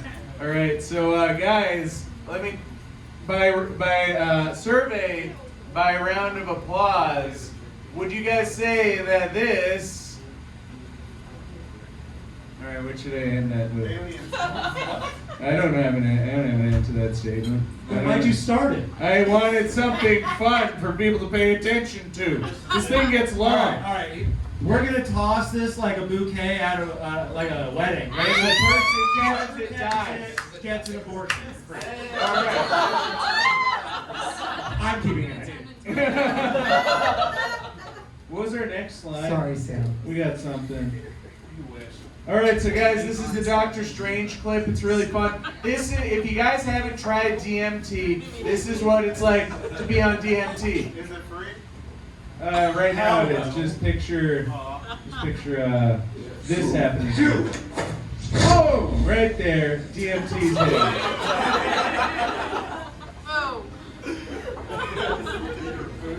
You ever feel like this? That's like every day I wake up and I'm like, what? Bro, that was the wrong pen. Then you fly back in your body and you go, oh, fuck. He was like extra ball in this movie. I don't know how they did that. The astral dimension. A place where the soul exists apart from the body. To show you just how much you don't know. Open your eyes. My third eye has pink eye.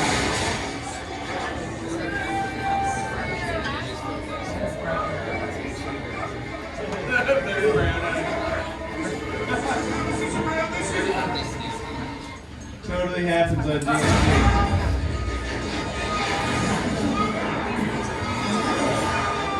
So when you're tripping on DMT, it's like in stages. This is stage 2. When it gets like this. And you can tell. This is how you make laundry fun. Stage 3. Stage 3. You can tell because of the fire and the light things. You guys ever? It's all the time. What is real? What mysteries lie It's okay. It's doing the work beyond for your us, senses? Jesse. The root of existence. You never take a journey into yourself to like confront your shadow, break yourself down to your rarest components, and what makes you you. Or if you've done acid, there's a lot like this. Oh yeah. Why would I want to do that when my life out here is scary enough? This universe is is only one of infinite number. Just keep watching the screen, everybody. Without end. Some benevolent and life-giving, Order food. others Yeah. filled with malice. This is the new commercial for Gnarly Deli. What do you guys think? We're gonna release this. They used a lot of money. Just to the sandwich guy.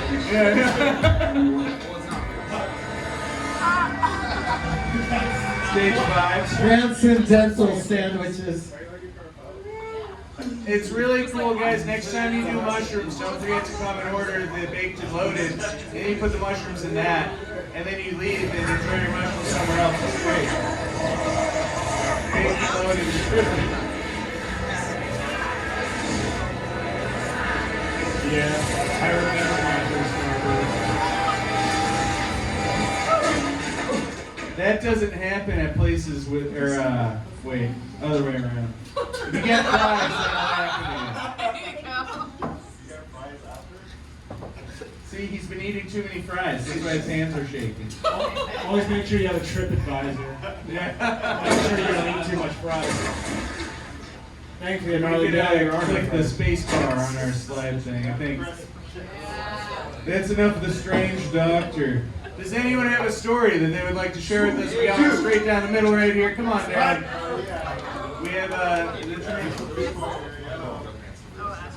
Here's the mic.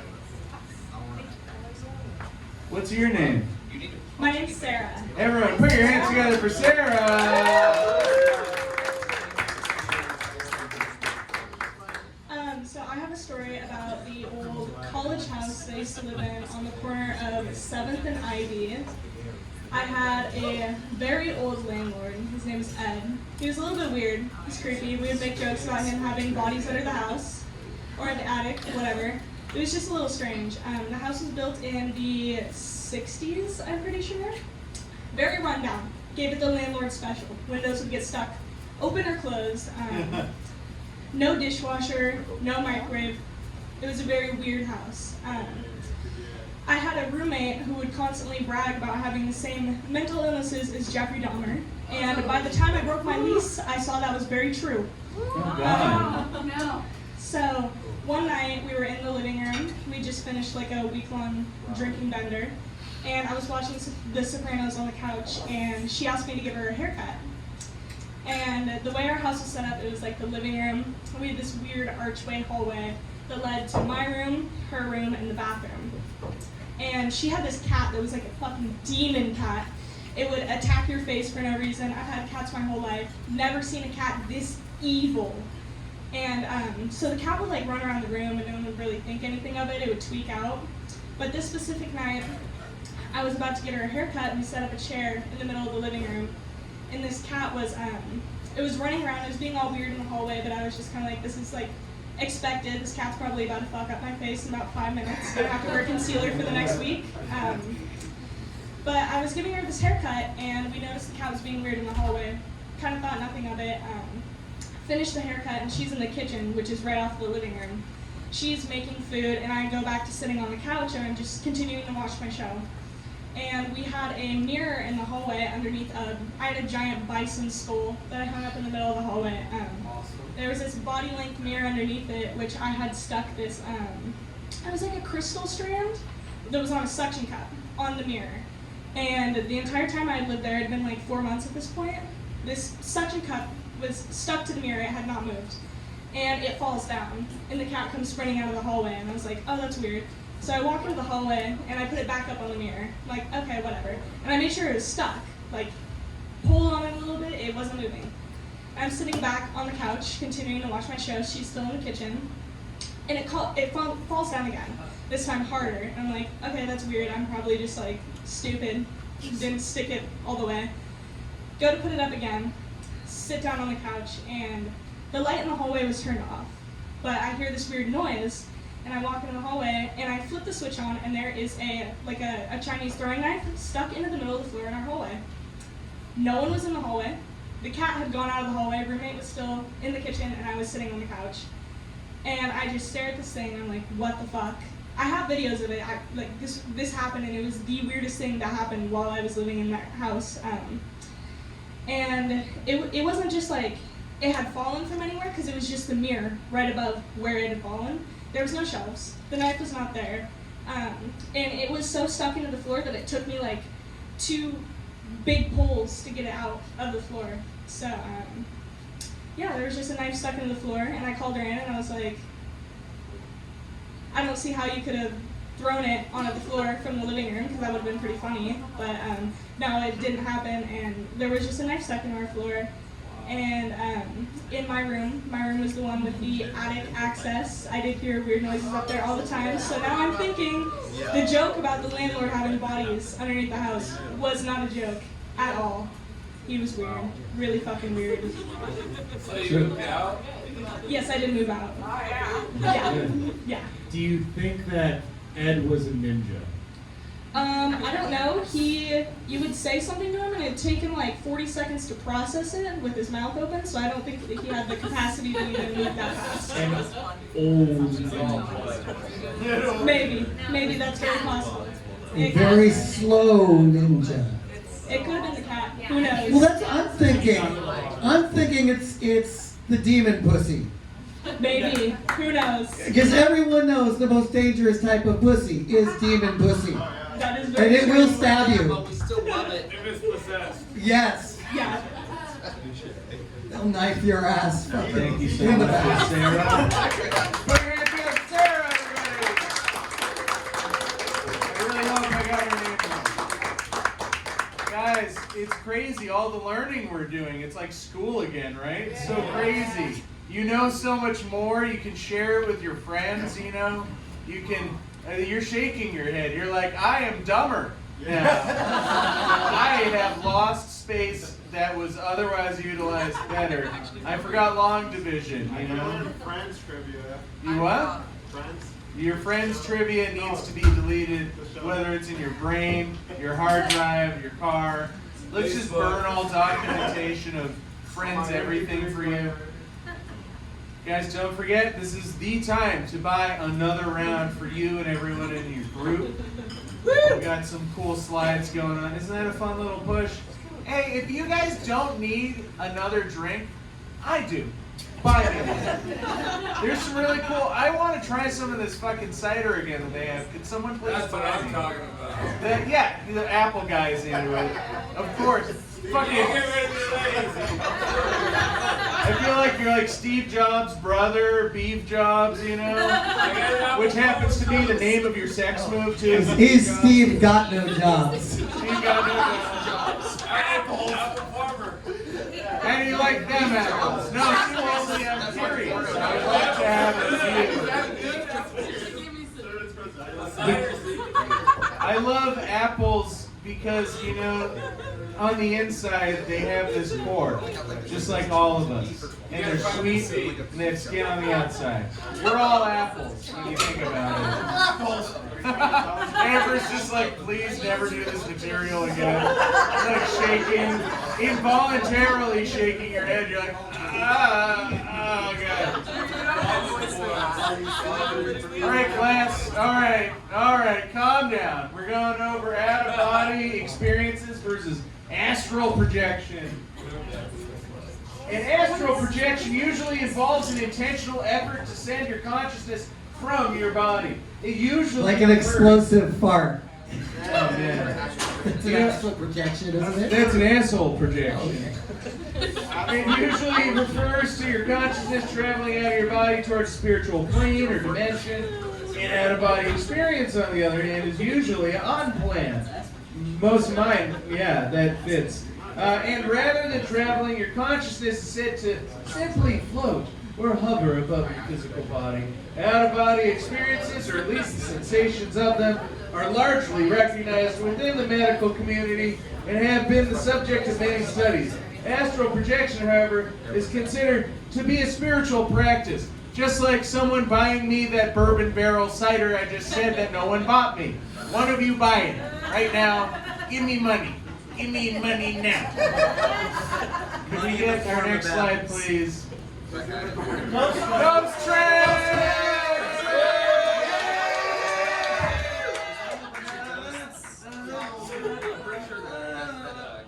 Ghost trains. Ghost trains. Fun fact, you can suplex them. Yes! I got you! This is an actual photo of a real life ghost train, so now you can reference. It's very hard to watch that kind of porn. You can't see You just said very hard and porn. This is an actual photo of a real life ghost train. This is what to look out for in such scenarios. Can we get our next slide? Another well-known ghost train is the funeral train for Abraham Lincoln. People said that they used to hear it at 5 a.m. come through this Minnesota town every anniversary of Abraham Lincoln's death. This is a picture of that ghost train. When you hear ghost trains, when you think about that sort of stuff, the incorporeal sort of phantom transportation arriving at the station at an unplanned time. I think it's important to note the distinction between a ghost train and a ghost train. Because that train belongs to Abraham Lincoln, whereas a ghost train is a whole, like, possessed, kind of evil train looking. Like, where's the evil face of fire on that train? See, that's a ghost train. It's not thinking. It doesn't have sentience. It's not Exactly. an artificial train intelligence, you know? Yeah, we didn't make those until they Instead of Skynet, it's like RailNet, you know? RailNet. It's oh, is that the thing? No way. Thank you if someone bought me that. Thank you guys. I appreciate it. If someone did buy that. Anyone wants to buy me a mortgage? If you guys haven't tried this cider, it's incredible. It's the best drink you'll have all year. And I'm saying that. I've been funny all night, I think. This isn't funny. This is serious. Get that cider. Get the bourbon barrel cider. It'll fuck you up, man. Abraham Lincoln. Oh my god. The flavor, it consumes you. It's insane. If you guys haven't tried it, you gotta try it. Calm down. Ghost train. Just calm down. Calm down. What? Hey! What? He broke my foot. So good. Once actually got nothing to say. This has been, this is an experiment. Guys, I'd love to come back with this, so please follow this on Instagram, Paranormal Open Mic. I'd love to come back out, I think, just as soon as I can. But also, we'll do birthday parties. This is a real-life ghost train, the most well-known one. Now you can go tell your friends. You learned something. You put on a tinfoil hat, got drunk, and came home with facts. What are your friends up to that aren't here? Not something this cool. What's our next slide? Oh, Bigfoot! Finally! All right, Sam, take it. I like Bigfoot. We need 7 more minutes, Sam. Sam has style. I have a story. You know what they say about big feet? Hey, yo, women got big feet. Anyway. So, for those of you who don't know me very well, I used to be way cooler. I had a motorcycle. And one time I was driving in between from Durham to Chico, right? On that, that windy road? Yeah, what? Oh, a lane. Thank you. Fuck. Are you going to tell me what a fucking aqueduct is too? Anyway, I'm going down this road irresponsibly fast, going about 75 miles an hour. Now, I don't know if you guys know how a motorcycle works, but there's no cage, right? So I'm just out in the wind with God, and I feel something hit my shoulder. Something I felt grabbed my shoulder when I'm going 75 miles an hour down the fucking road. So I think it was either werewolves, a really fast Bigfoot, or maybe an apple fell and hit my shoulder while I was riding my motorcycle underneath these apple trees that everyone knows is there. But I personally think Bigfoot. That's it. I'm definitely rolling with Ghost Squatch. Absolutely, 100% Sam. I'm in. That doesn't make sense. We have a hand in the back. We have a hand. And the apple does. Do you have a story you're saying? I do. All right, come and tell a story. Specifically about Bigfoot, but similar. Okay. I was gonna say, but you can get ready. And what's your name again? Gabriel. Gabriel. Everyone, put your hands together for Gabriel. This story's about big hands. Gabriel, what happens? This is Big Hand, lesser known cousin to Big Bigfoot. Yeah, this is Big Dick, the normal. Completely average, no other way, but Yeah. massive dick. So if I hit a Bigfoot with my car, it turns into a ghost, flies up into the sky, lands in a UFO, and possesses an alien, like that's like 3 times as paranormal. Yeah, but where's the train? The train is in the heart of all of us. The train's happening in the back of The train exists here. Have you ever seen the movie Trainheart? It's like that. It's no, it's a train this time. It's Trainheart too. What about Inkheart? It's Snowpiercer? Yes. That movie was totally off the rails. Snowpiercer sounds like someone who pierces your tongue in exchange for a gram.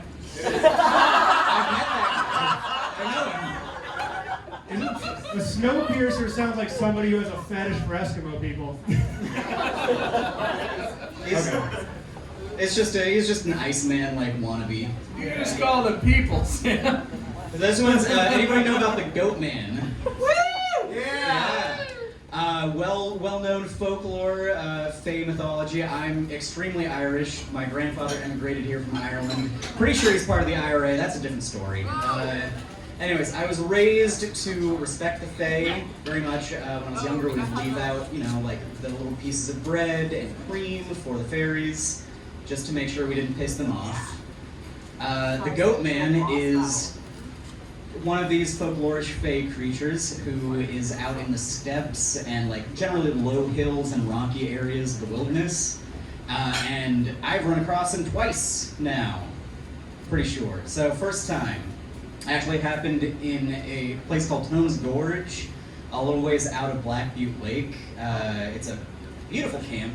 Like you walk about, it's like a 5-hour hike out to, there's a few, like, it's not exactly a campground, but there's some places where people have created fire rings. And most importantly, there are many stone circles where people have set up camps. If anybody knows anything about fae, if you're out in the wilderness and camping, never touch a stone circle that you find. That's there for your protection. If you touch it, you will get fucked over.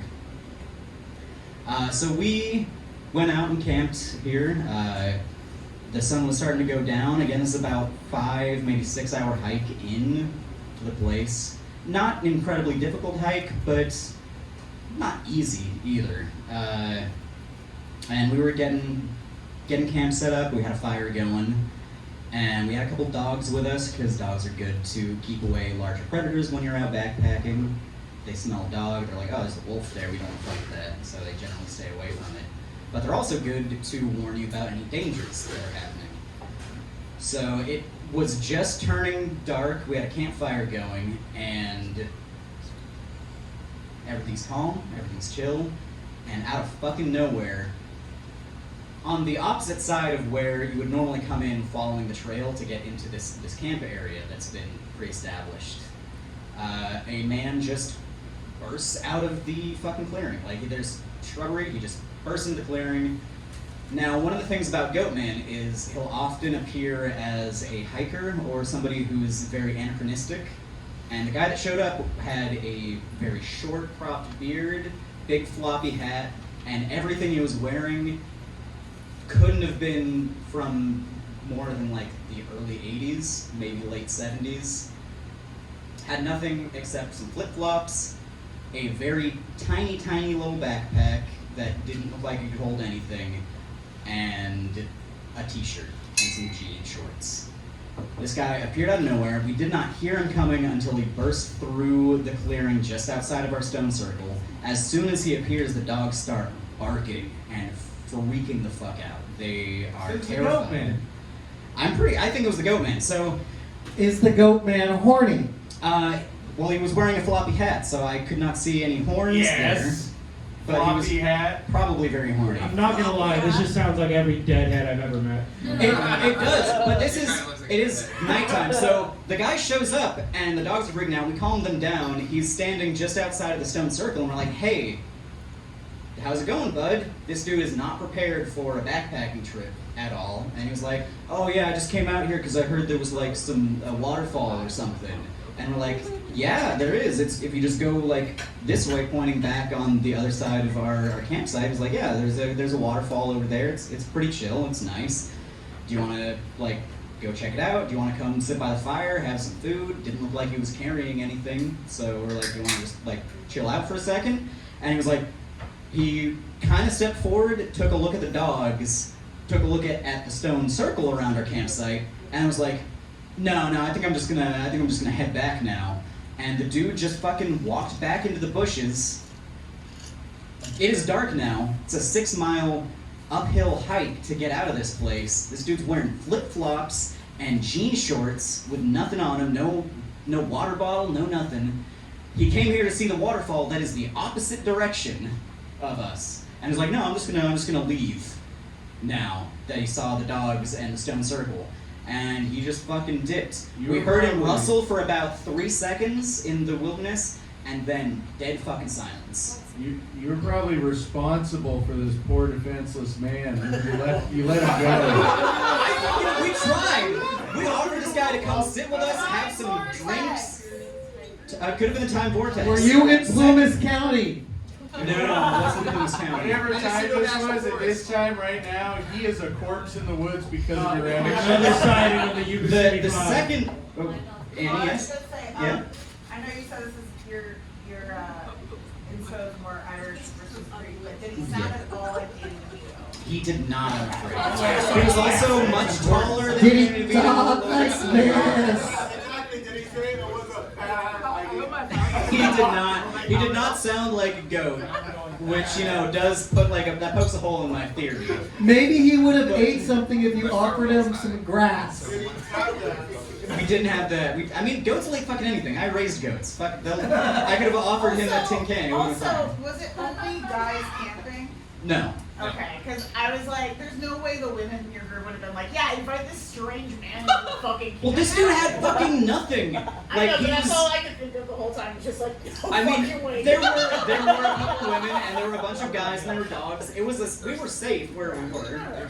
And there was a guy who just came out of the fucking woods with nothing on his back. This looks like a normal Eat person. some food, please. Rest for a moment. This looks like a normal person, is what I'm hearing. It looks like a normal person. It looks like a normal person. That is one of the things about Goatman. He will. Is there goat women?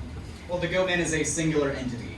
Oh, Supposedly. so I mean, no. maybe there's multiple, but the spirit Goatman is kind of like a as far as we know. skinwalker. It should be goat they. Skinwalker-esque. Goat them. Yeah, goat them. We'll also often call in the name of somebody familiar with you to lure you away from campsites and lure you out of the protection of your What's he camp. trying to do? Goat the shit out of me or something? Yeah. He's trying to Is that scary? You know what? The Fae just make you disappear. That's what the Fae do. That's their whole deal. They just make you disappear and then... Was the goat man raised by a nanny? Yes. Good answer. When he was a You kid. guys would laugh at that one. Second story. Similar thing, hiking the Grand Canyon. Also, pretty sure this was the Goat Man. This one, it's not quite as weird, but also a little bit interesting. So, most of the same group of people were hiking the Grand Canyon, and Hot people.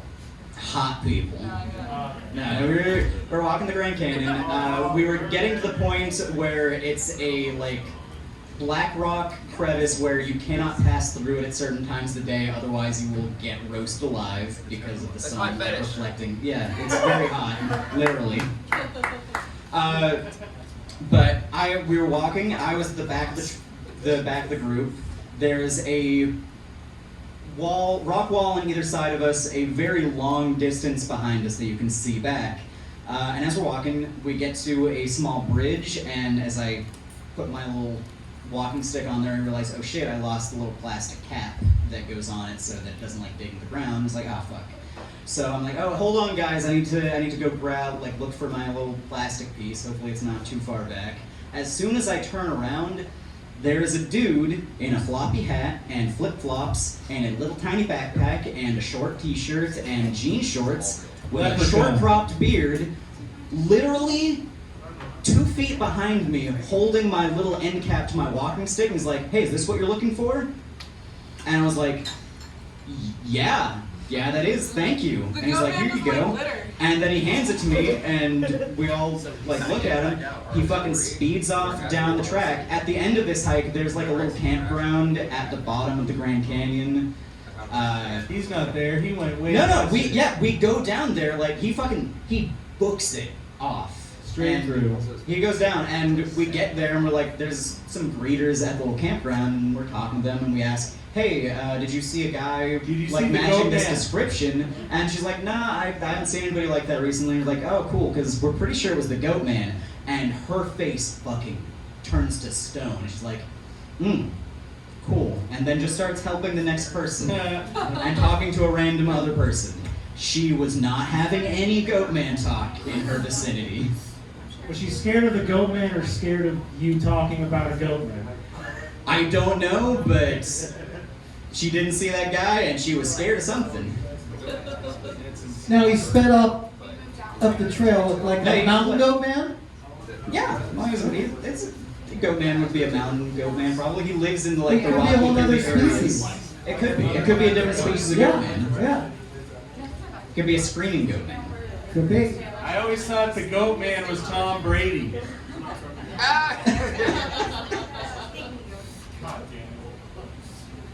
Yeah, that's the goat, comma, man. He's headlining tomorrow night. Return to the Gnarly Deli. I'm not. Come anyways. Yeah. That's what I tell my dates. Woo! Come anyways. Alright, that's my story. Everyone put your hands together. That was incredible. Everyone, we're learning so much this evening. Who knew? Who knew? Right? All these facts that are now replacing other things you wanted to remember. We got Bigfoot. There's Bigfoot. So if you're trying to figure out, if you're looking at Bigfoot, that's Bigfoot.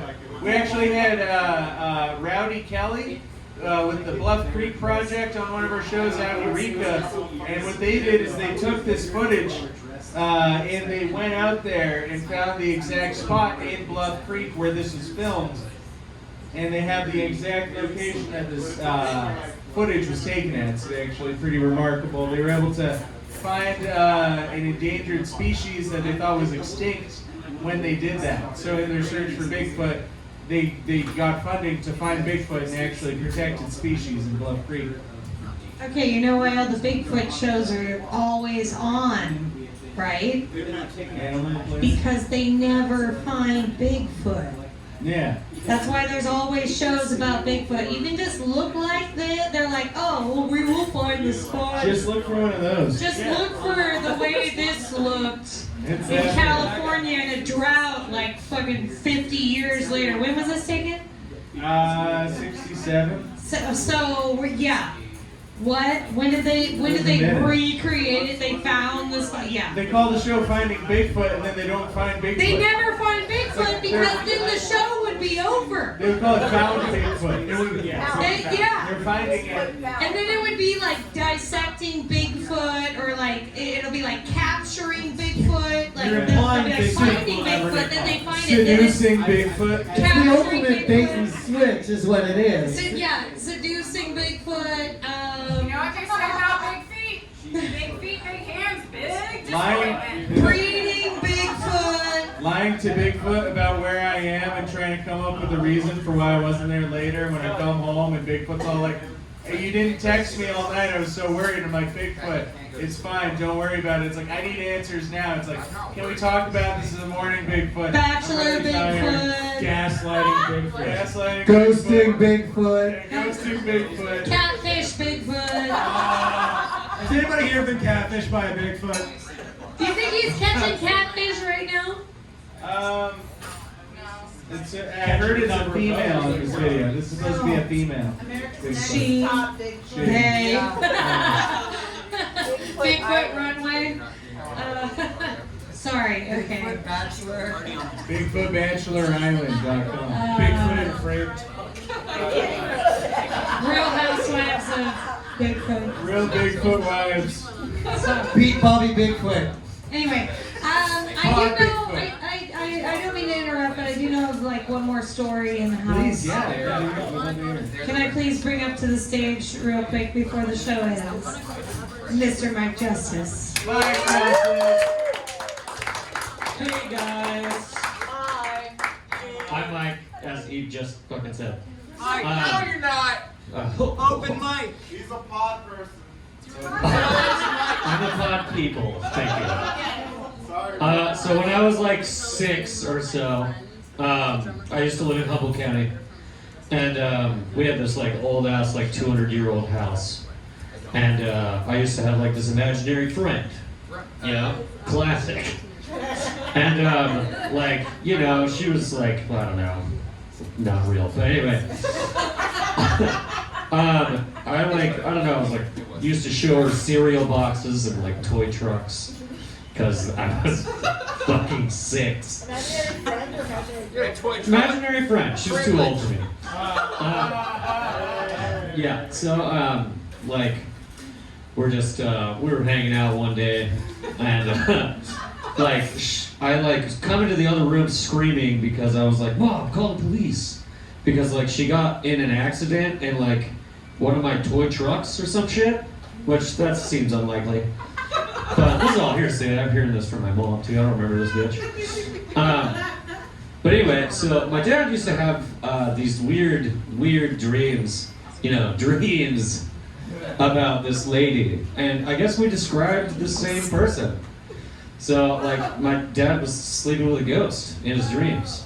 You guys shared a ghost? Wait, not what? Your dad was banging your imaginary friend. Yeah. So that's me. Ghost side chick. Yeah, I guess like my mom did some research and she died in a car accident in front of our house. So yeah, like she had the pictures and everything. So that's pretty crazy. Yeah. And then I also Did she die rushing to get away from your dad's bomb? She wasn't Russian. She was American. Thank you. Very good. Before, like, this happened before you guys lived in the house, or like it happened while? No, yeah, she died before we lived there. The house is like 100 like plus years old. Yeah, I just like wasn't, because you said like, oh, She definitely was too old for you. She found old pictures, not like, Yeah, this from like- happened, and I took in front of the yard and I took pictures of it. Yeah, from like some Ferndale newspaper or something. Sure how, like, you It was know, Ferndale. Yeah, it was like a mile away from the beach, which is also supposed to be That's where haunted. Cannibal Haunted Island beach. Road is. Did I say Cannibal Island Road? Yeah. Did I tell you guys about Cannibal There's Island? no Was way. that There's no way. Yeah. I don't. It might be Fortuna's, but out in Ferndale. That's Is that by the cemetery? That's where they filmed. What's that one with Dustin Hoffman? Outbreak? Morgan Freeman. Outbreak. Yeah. They filmed The Majestic. Mm. They filmed. Jim That's Carrey. Joe Dirt. That's Silvertown. The overhead shot of Silvertown is Ferndale. Yep. California. Yep. I like the idea of a podcast. A lot of good research. Yeah, they filmed it. Yeah, you saw Good that place to episode. have imaginary It's so friends. awesome. No, we filmed Paranormal Open Mic in Ferndale 2 weeks ago. I just guessed. Was she there? Yeah, it's in the Ferndale Cemetery. Follow it. Follow it online. You can see me meditate for 15 minutes as an episode. And then you can Venmo Peter, whatever. Please get him off my couch. Or at least just get me off. You know, I'm in town. Did you say how old this goes? Get him off on your couch. Like mid-40s. Yeah, like an older woman. Blonde hair. She's actually right over there. How old were you? I was like 6 or so, 5 or 6. We were friends. My dad was the one fucking around. Yeah. Dad was fucking a perfectly of age ghost. Yeah. Pedophilia. She showed him her ID, so, you know. Yeah, so, and then I work here, you know, and I was closing down one night, and I was like staring at the register, or like counting money, not staring at the register. I was counting the money or something, and I like see something out of the corner of my eye, and it looked like a person, and I look over and I'm like, can I help? And there was like nothing there. And then I looked back and it just like reappears. And all the money was gone. And all the money was gone. And my dad was pissed. Yeah. It's right over there. It's right, yeah, just right over there. So, take that with whatever. Apparently this ghost doesn't fuck for free. No, she accepts Venmo, just like Pete. If you could ever be ever so kind. Fired.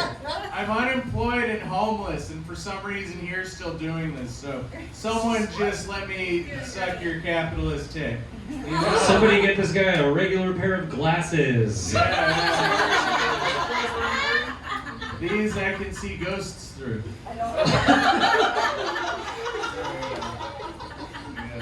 Let's give it up for 2 Glass Pete over here.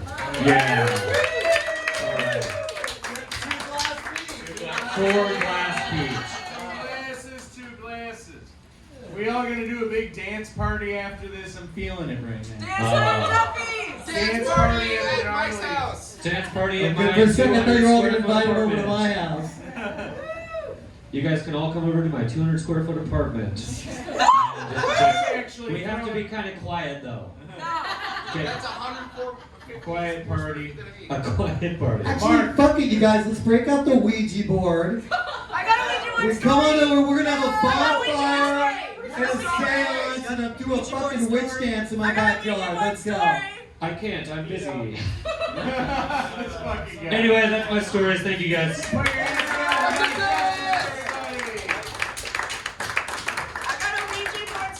You can see Mike Justice tomorrow night here at the Gnarly Deli for Narioki. It's gonna be fun. I'd love to see everyone there. I think I want to see it. Saturday. We have a costume contest, and first prize is $50 cash. Okay, I'm going to win that. And second prize is a T-shirt, and third prize is a "Hey, you look awesome." Are you trying to go on for a story? Come on down. We got time for stories, everyone, from what I understand. What's your name? Everyone, put your hands together for Kate.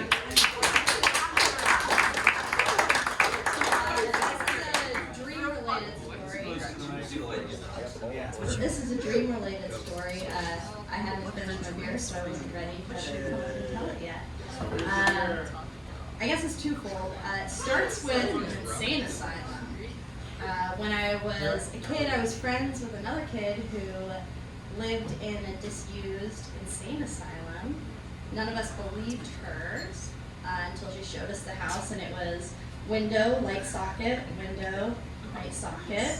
You could see where all the beds laid out. Eventually, she showed us underneath the house.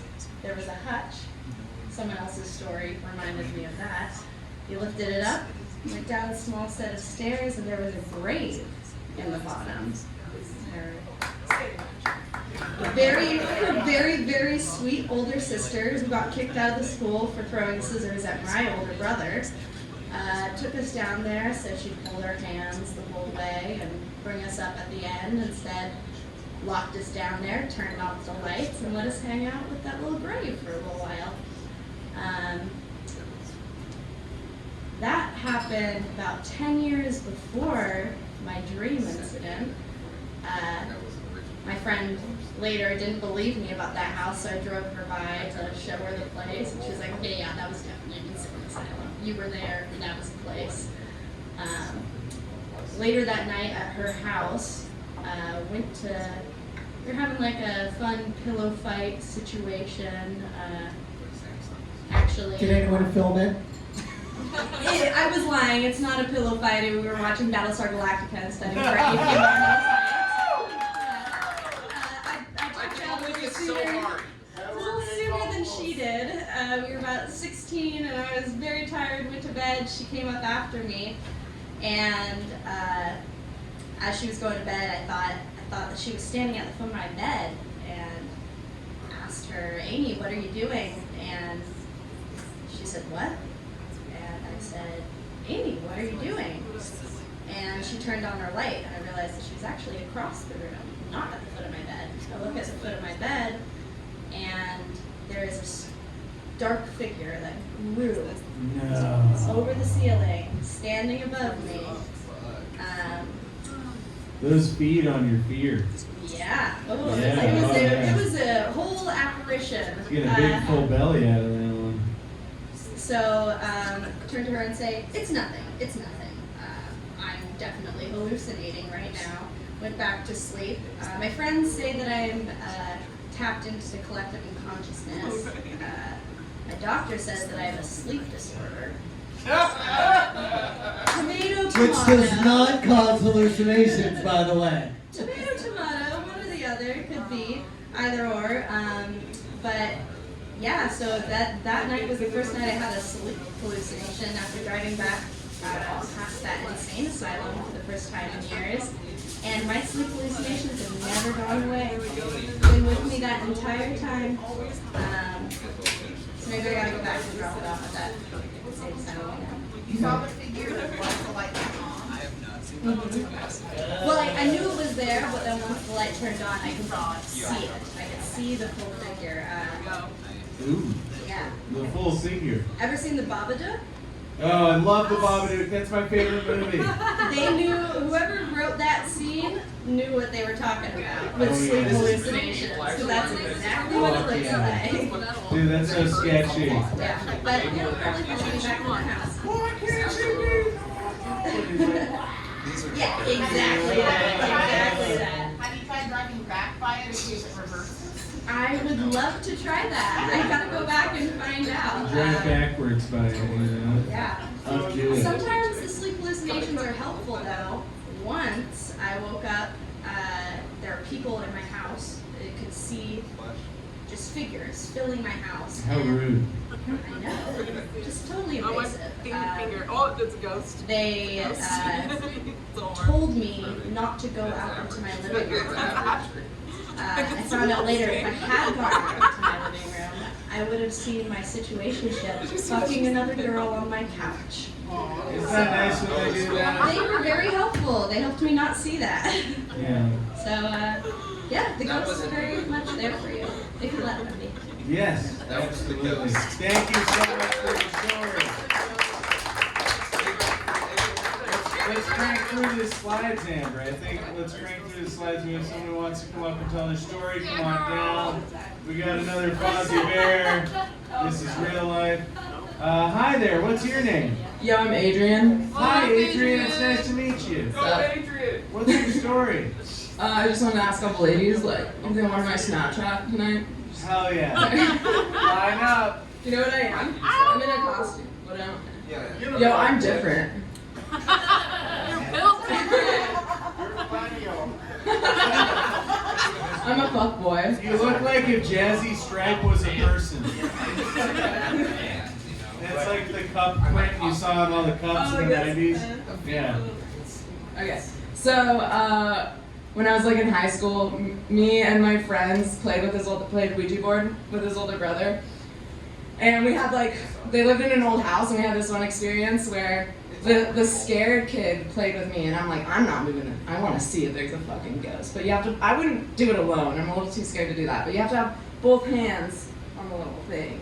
2 people have to do it, and the scared guy did it with me. Like, he was like, I don't want this thing to move, you know. So I really believed that this thing was like moving on its own when we played the game, and it started to spell like K-I-L, and you're like not supposed to let it spell bad shit. So I moved it to goodbye, and I forced it to goodbye, and the friend that was like standing by the door is like, dude, there's like creaks in the kitchen right now, and like he just so the other guy, the guy I was playing with, who like was scared, runs out, and my friend's older brother runs out, and I just like put the board away, and like, you know, weeks later they're just like, so what did you do with the board? Did you like burn it? Did it scream? And I was like, yo, I put it under your bed. That's my ghost story. I want to know if he had any weird dreams while that thing was under his bed. I just want to be sidebar, because that's what I am over here. I love how you knew the rules with the ghosts, like don't let it spell the word. There's rules with ghosts, you know the rules, so good on you. Come on down, Aaron. We got Aaron from the band Booked by Mistake. When you guys see that on a flyer, go to the show. Well, Gabe from Booked by Mistake was on earlier, but, you know. Yeah, I've been drinking all night, so bear with me. Yeah, you definitely are a bear. No, it's me. You guys know Jim Jones? Jonestown Massacre? You guys know that? So I grew up in Ukiah, California. Gabe's actually from Boonville, so same place as Jim Jones. So there's a lot of old churches, houses. So when I was little, 3 years old, before I can even remember, I lived in a Jim Jones house. And in the house there was a lot of like weird crawl spaces, escape routes and stuff. But my mom tells me that I had a make-believe friend. And that every time I ran up the stairs, she could hear 2 steps of footsteps. She could hear me talking with somebody in another room, and she'd walk into the room and I was there by myself. And she just kind of entertained the idea that, I was talking to imaginary friend, but she could hear, different voices and stuff, different children that I would talk to in the house. And so one night, she heard footsteps that were running up the stairs, but I was asleep already, so she falls up the stairs, she hears a scream, and after that, I had no more imaginary friends. Yeah, so that's my first story. And this is my second story. So, growing up in the same place, my friend, they bought like a big old mansion out there. And they wanted to make it an Airbnb, but they said we couldn't make it an Airbnb because it's haunted. Right? It's a 3-story, just huge house. One of the rooms was like burnt out. There's no like gas lines or anything like that in that room. But they told me somebody died in that room due to a fire. A couple of people had committed suicide in that house. And I'm like, you're just trying to spook me.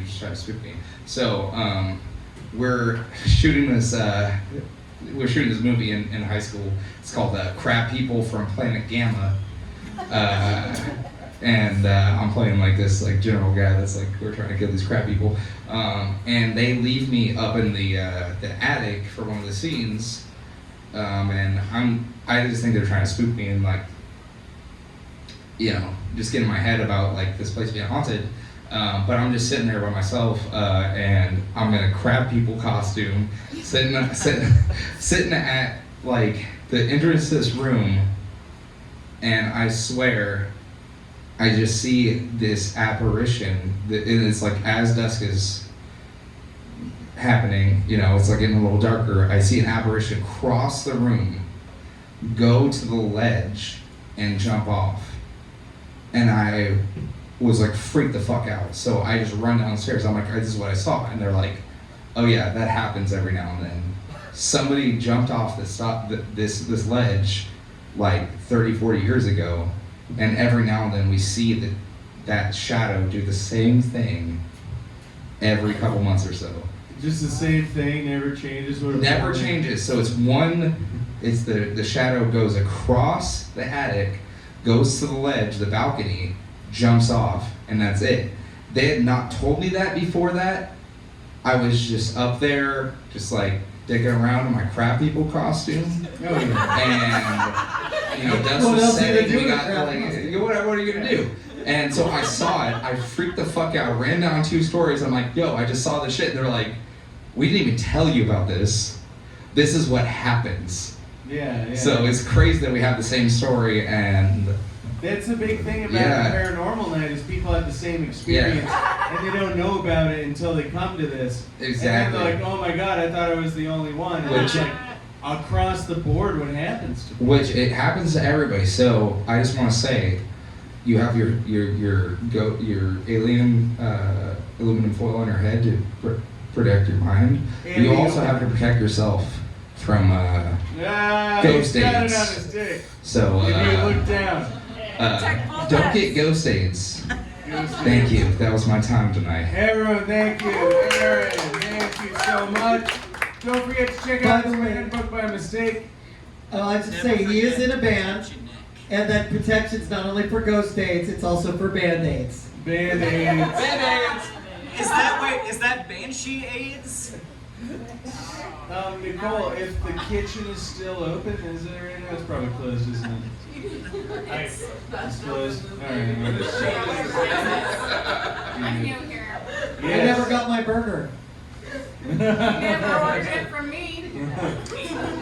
There's some guy out front with a big backpack full of all of his belongings, and I ordered a burger with him.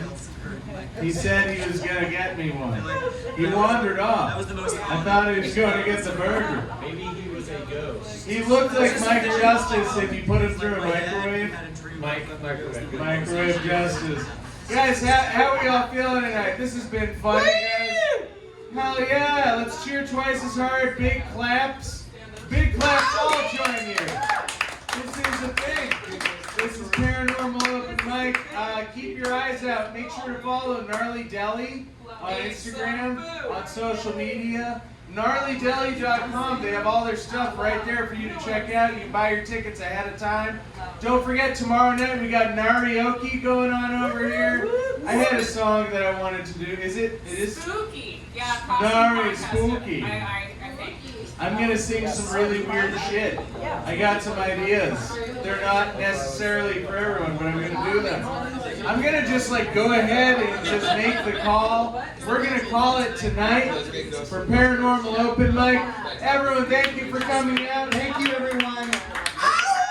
Don't forget to make a donation to my failure fund, please. Thank you. Get him off my couch. Oh yeah. You guys are wonderful. I had a blast tonight. Follow Paranormal Open Mic on Instagram. Come and say hi after the show. Don't forget to buy a bunch of shit because this place is awesome. I can only do it in here, so buy us some drinks. Can I get one big last round of applause? I'm gonna leave. Thank you guys. You're the best. You got the biggest ass here. Hell yeah. No, that's what I As there thought. is. It's not funny out of Still trying, man. I appreciate it. I appreciate your work. People are revolving. You're not done. Let's just yell it out and It's just my that's what I call it. I really appreciate it. Thank you so much. Your story was What great. is the content? That was fun. Thank you. That was Oh, my ass. I've been sitting that entire show. Is this 10? It feels like a 10 o'clock ass right now. No. You're kidding.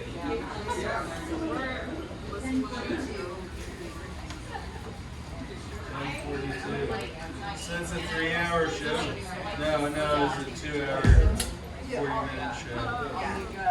Oh my god, thank you for handling the laptop. Oh, thanks for asking. That was fucking a fun show? That's like you can't. I remember just one time I was like, wow, Mondays, we really gotta figure out something to do on Mondays. We were running the Siren Song Bar. They're a paranormal night.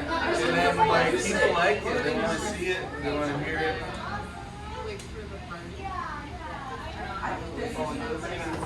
Yeah. There's also It's so warm over here. That's not good. but there's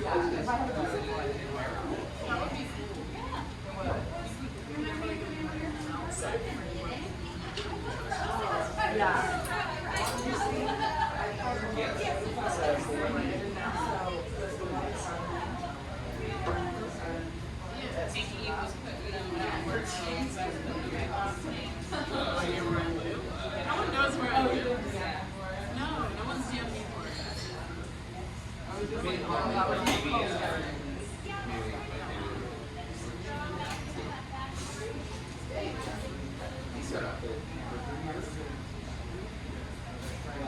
I got it.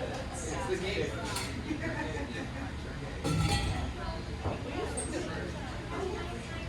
Had it several times. Legitimately one of the best. It's so good, so good.